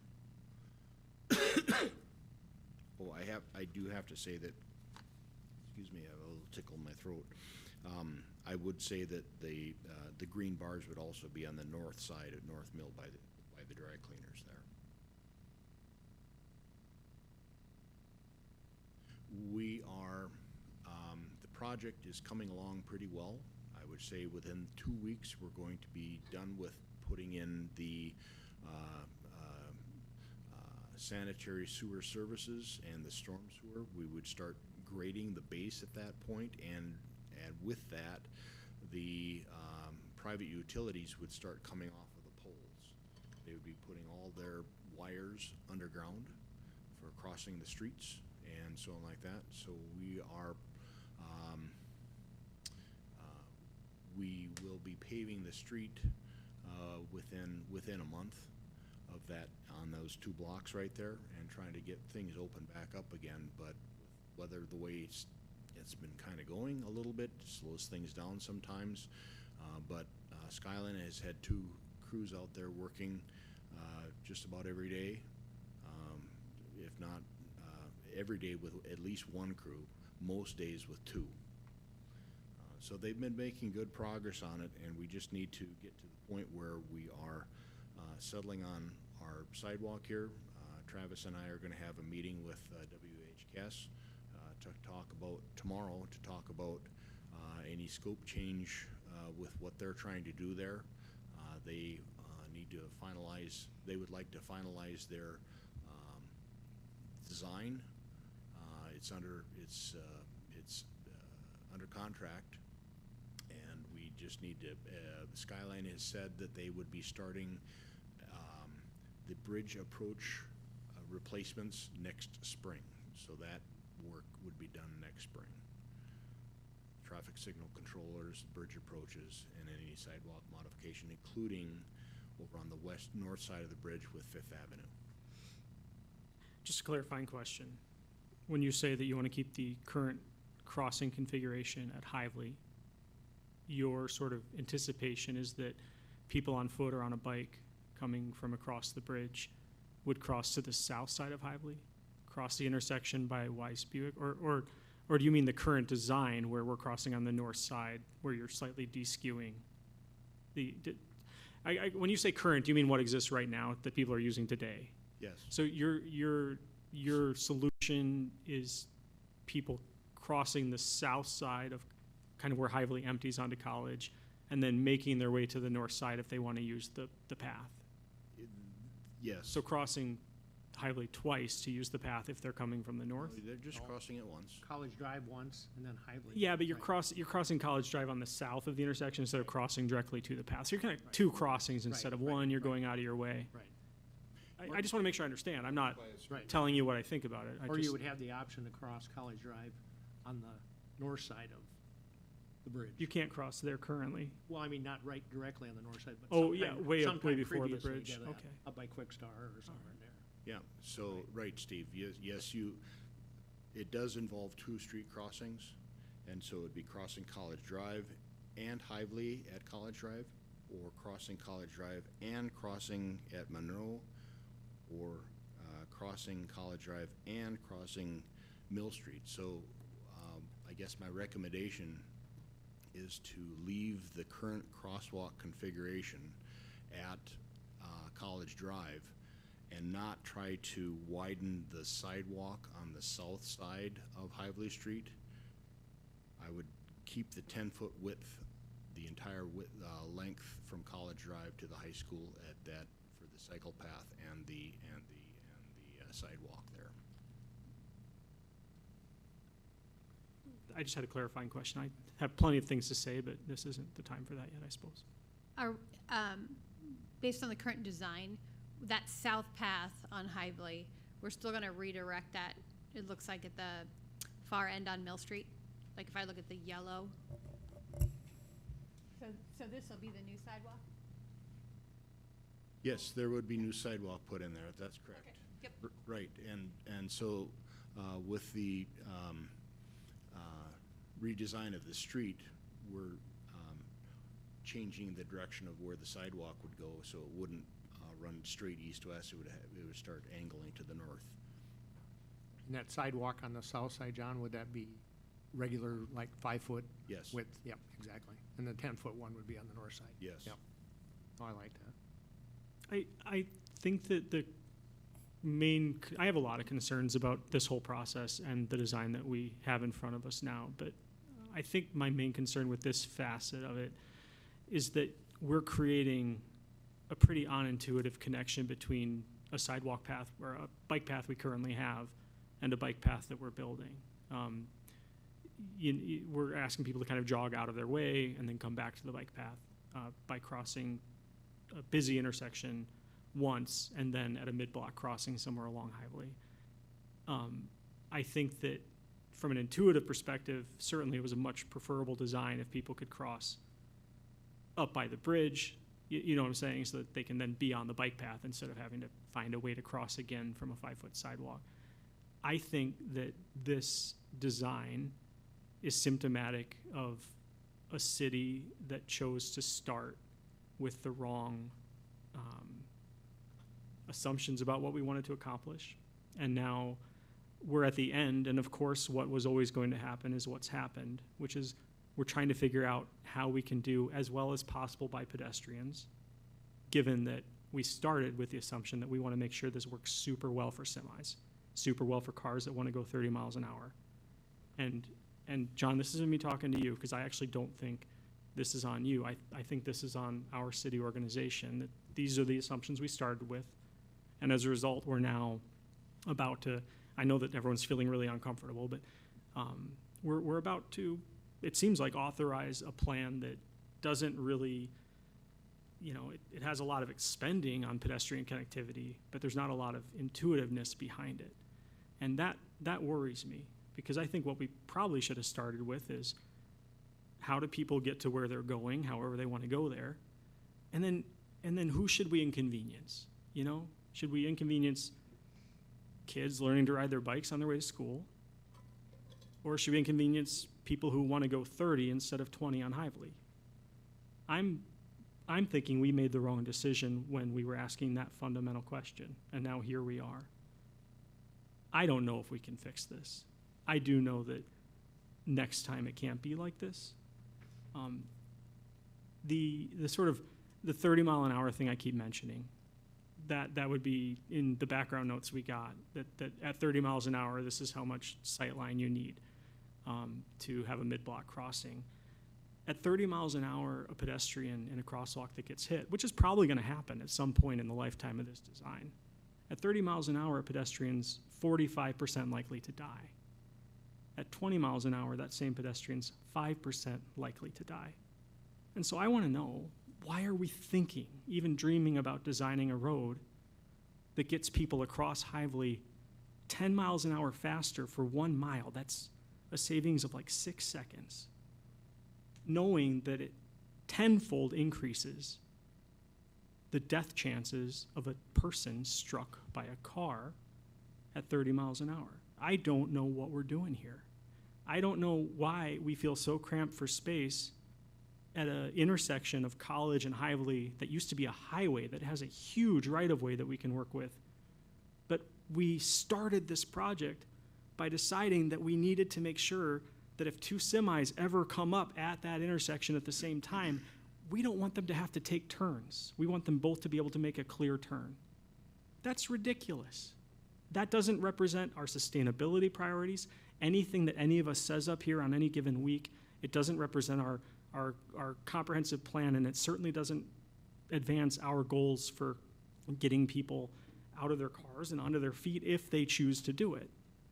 So for me, I don't know like even what to do with this. It's like, would you like to be punched in the face or the stomach? That's how I feel right now. And I again, I don't think this is on any individual. I think so many problems are systematic, and I look at systems as the solution to. I would rather we started this whole process asking different questions and not end up at this place ever again. I don't know what to tell you about this plan. I don't think it's going to be great.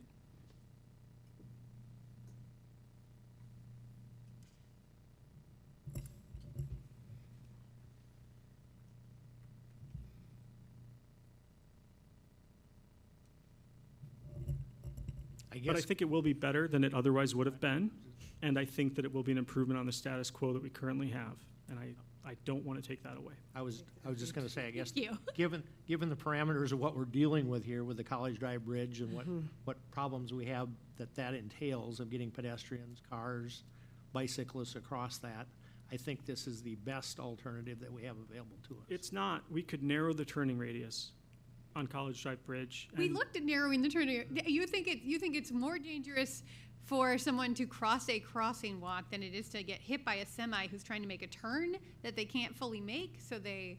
What a ridiculous false dichotomy that is.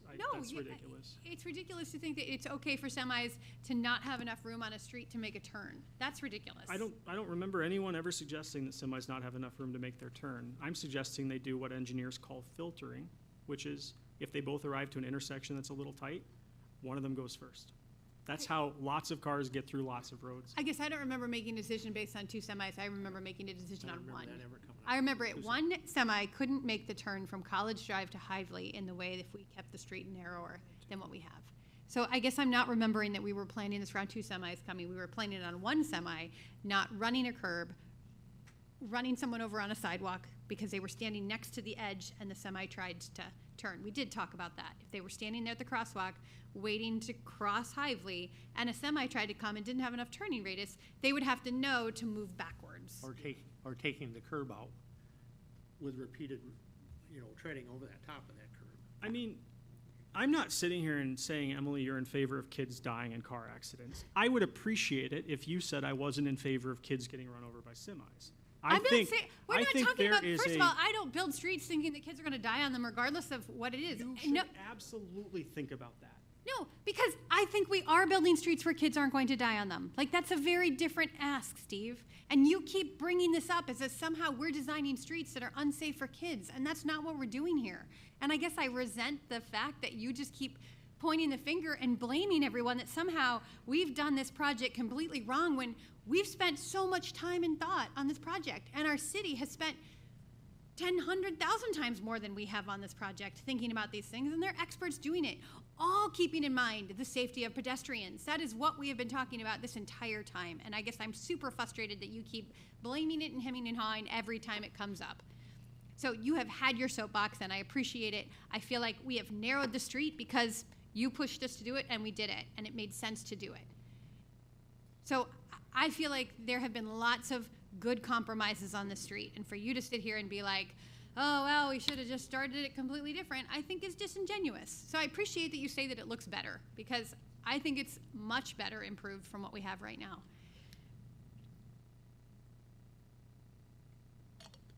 But to the question at hand, if we are not, if you think it's best that we don't have a wider part on the south side as well, which makes sense. I think we discussed that last time. Like, you would have these sort of 2 half-wide sidewalks as opposed to one that's clearly the bike path. To me, it makes sense to have one that's clearly the pedestrian path. I mean, you could have, you got a 10-footer and a 5-footer, it's 15 feet. You could do 8 and 8 on both sides and bring them all the way down to the roundabout at the post office. I mean, that's another option, but what that also involves is additional maintenance for the city people.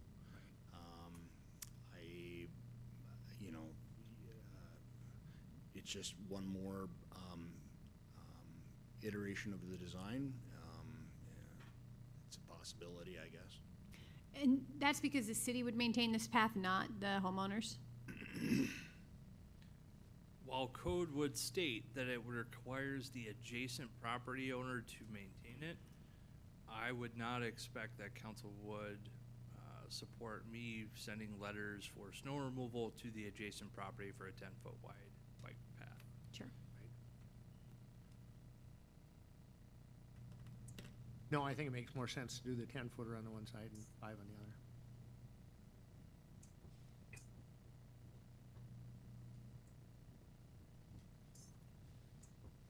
So I'll point out, this is a discussion item. There's not actionable item as a result of this, but the discussion is meant for staff to meet with consulting engineers to finalize the design, and if there's any changes that need to be made to that design, that we can communicate those. So if you're interested in making sure your opinion's heard, I'd encourage you to speak up so that staff can hear that when we meet with consulting engineers. Can you hear me okay? Yes. Okay. I trust what John has brought up. His suggestion, I think keeping it the 10-foot wide on the north end is great, and that the city maintains it. And I trust the suggestions that John makes. He's the one that knows what's all the steps that are happening right now, and I think that is the best outcome for what we're working on right now. Cody, I want to make mention, though, that this is just not my idea. This was started as far as the visioning project in 2017 and repeated in another city study for transportation and so on like that. So it doesn't just generate from me. Sure. Yeah. Thank you, John. I shouldn't have said idea. I should have just said suggestion. You know, John, actually, I'm looking at the 2017 visioning project, and I was earlier today too. It shows the crosswalk on the north side of the street connecting college, like connecting across college, not a south crossing. So I want to make sure that we're not giving people the impression that this is like what was proposed in 2017. So and that's what we originally started down the path, is putting a on the south side of the College Drive Bridge, with the expansion joint at an angle, and we wanted to modify the barrier rail on the southwest corner of the bridge there. But when we looked at southbound traffic and the height of the concrete barrier rail and the steel bars on top of that, shorter pedestrians are very difficult to see. I remember this whole conversation. What I'm saying is that in 2017, like the design that those people worked on was very different from this, in that the crossing was on the other side. Like that's all I'm trying to say. John, it was on the north side. Your comment on the 10-foot sidewalk is on the sidewalk itself is on the north side. Yes. The 10-foot wide sidewalks on the north side. The crossing, yes, is also shown on the north side. But John's comments now, I want to confirm, you're saying that you're referring to the 10-foot wide sidewalk, not the crossing itself. That's correct. Okay. I'm referring to the connectivity of the of the sidewalk being, and cycle path being on the north side of the Yeah, I hear you. I guess what I'm saying is that the people who designed the 2017 plan, and me, apparently, seem to understand that pedestrians and bikers are going to feel pretty inconvenienced having to go 2 or 3 blocks out of their way to get back onto the bike path from the bike path.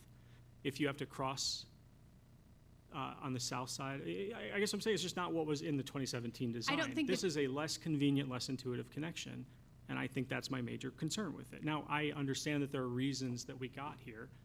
What I'm trying to say is that this isn't the 2017 plan. I don't think that the 2017 plan was designed with engineers who looked at the wall, right? They were just saying like, I mean, if you look at this and you're like, oh yeah, it makes the most sense to just go like this. They weren't looking at the wall when they designed that plan in 2017. It was a visioning group.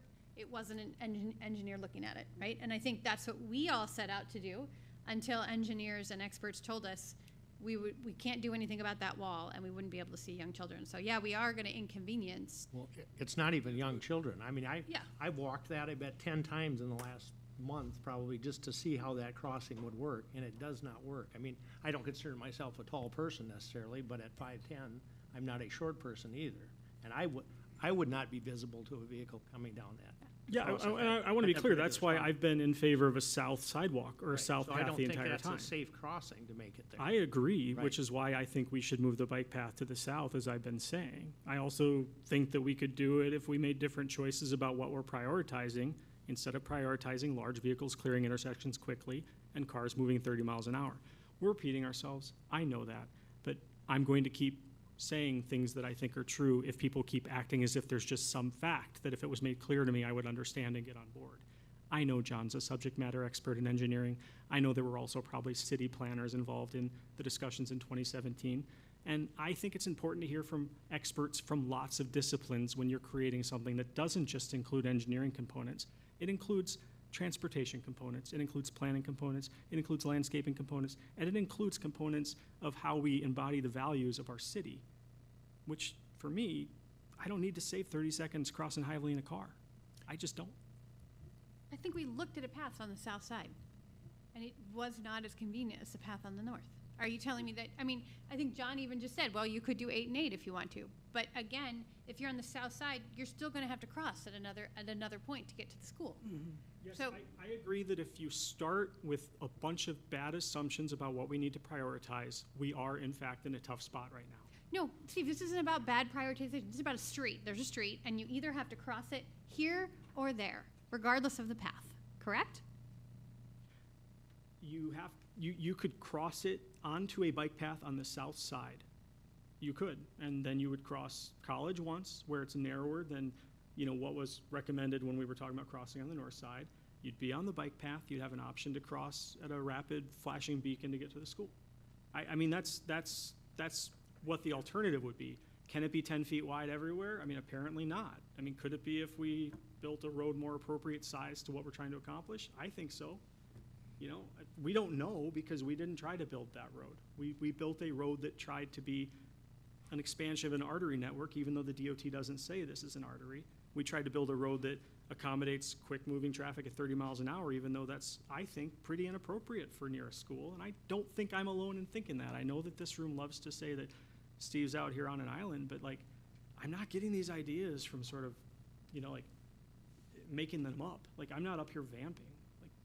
This is what smart cities are doing, and we're not. So the speed limit on this road is going to be 30 miles an hour? I don't know what the design speed is. The only clue, I have asked John that, and I haven't gotten an answer. The only clue I have about the design speed is that in the background tonight, it suggested that we were ensuring 30-mile-an-hour visual sightlines. And what I know is that if you make sure that 30-mile-an-hour visual sightlines are part of your design, drivers tend to drive 30, whatever the sign says. I would design a very different kind of road near a school. And I think that's clear. I'm not it's okay if we have different priorities. I'm telling y'all what I would do.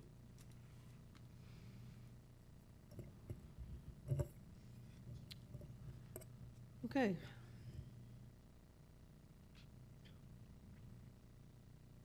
Do you need more direction from council? I guess I want to thank you, John, for all the hard work you put into this, and I enjoy the recommendation that you came up with for it. I appreciate it. I'd like to second that statement as well. Me too. I just want to say that I enjoy all of the comments from all the council members. I pay attention to what you guys are saying and work closely with Travis and the other department heads. Can continue to try to work towards making Decorah better. Okay, thank you, John. Okay, 2 vacancies on the Decorah Human Rights Commission. Maybe having some discussion in sustainability on that, but will you be here for the sustainability meeting on Wednesday? Okay, thank you. It's at the library. It's at the, Yeah. I'm Yeah. sorry, it's at the library. Yeah, 5:45. Other 5:45. people would like to join, that'd be great. yeah, that would. Don't you have a hurt rib or something? If it's Travis, open, if it's Travis, open. Travis will not be there. Yeah, I know. So I don't know, Cody or Steve or Christopher or Okay.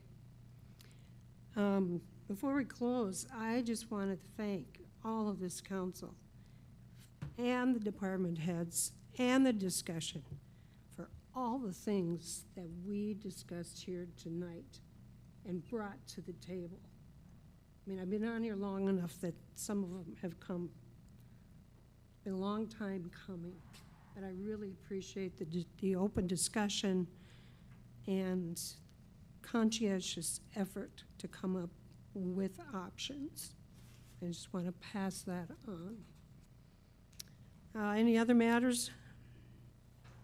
Move to adjourn. So moved.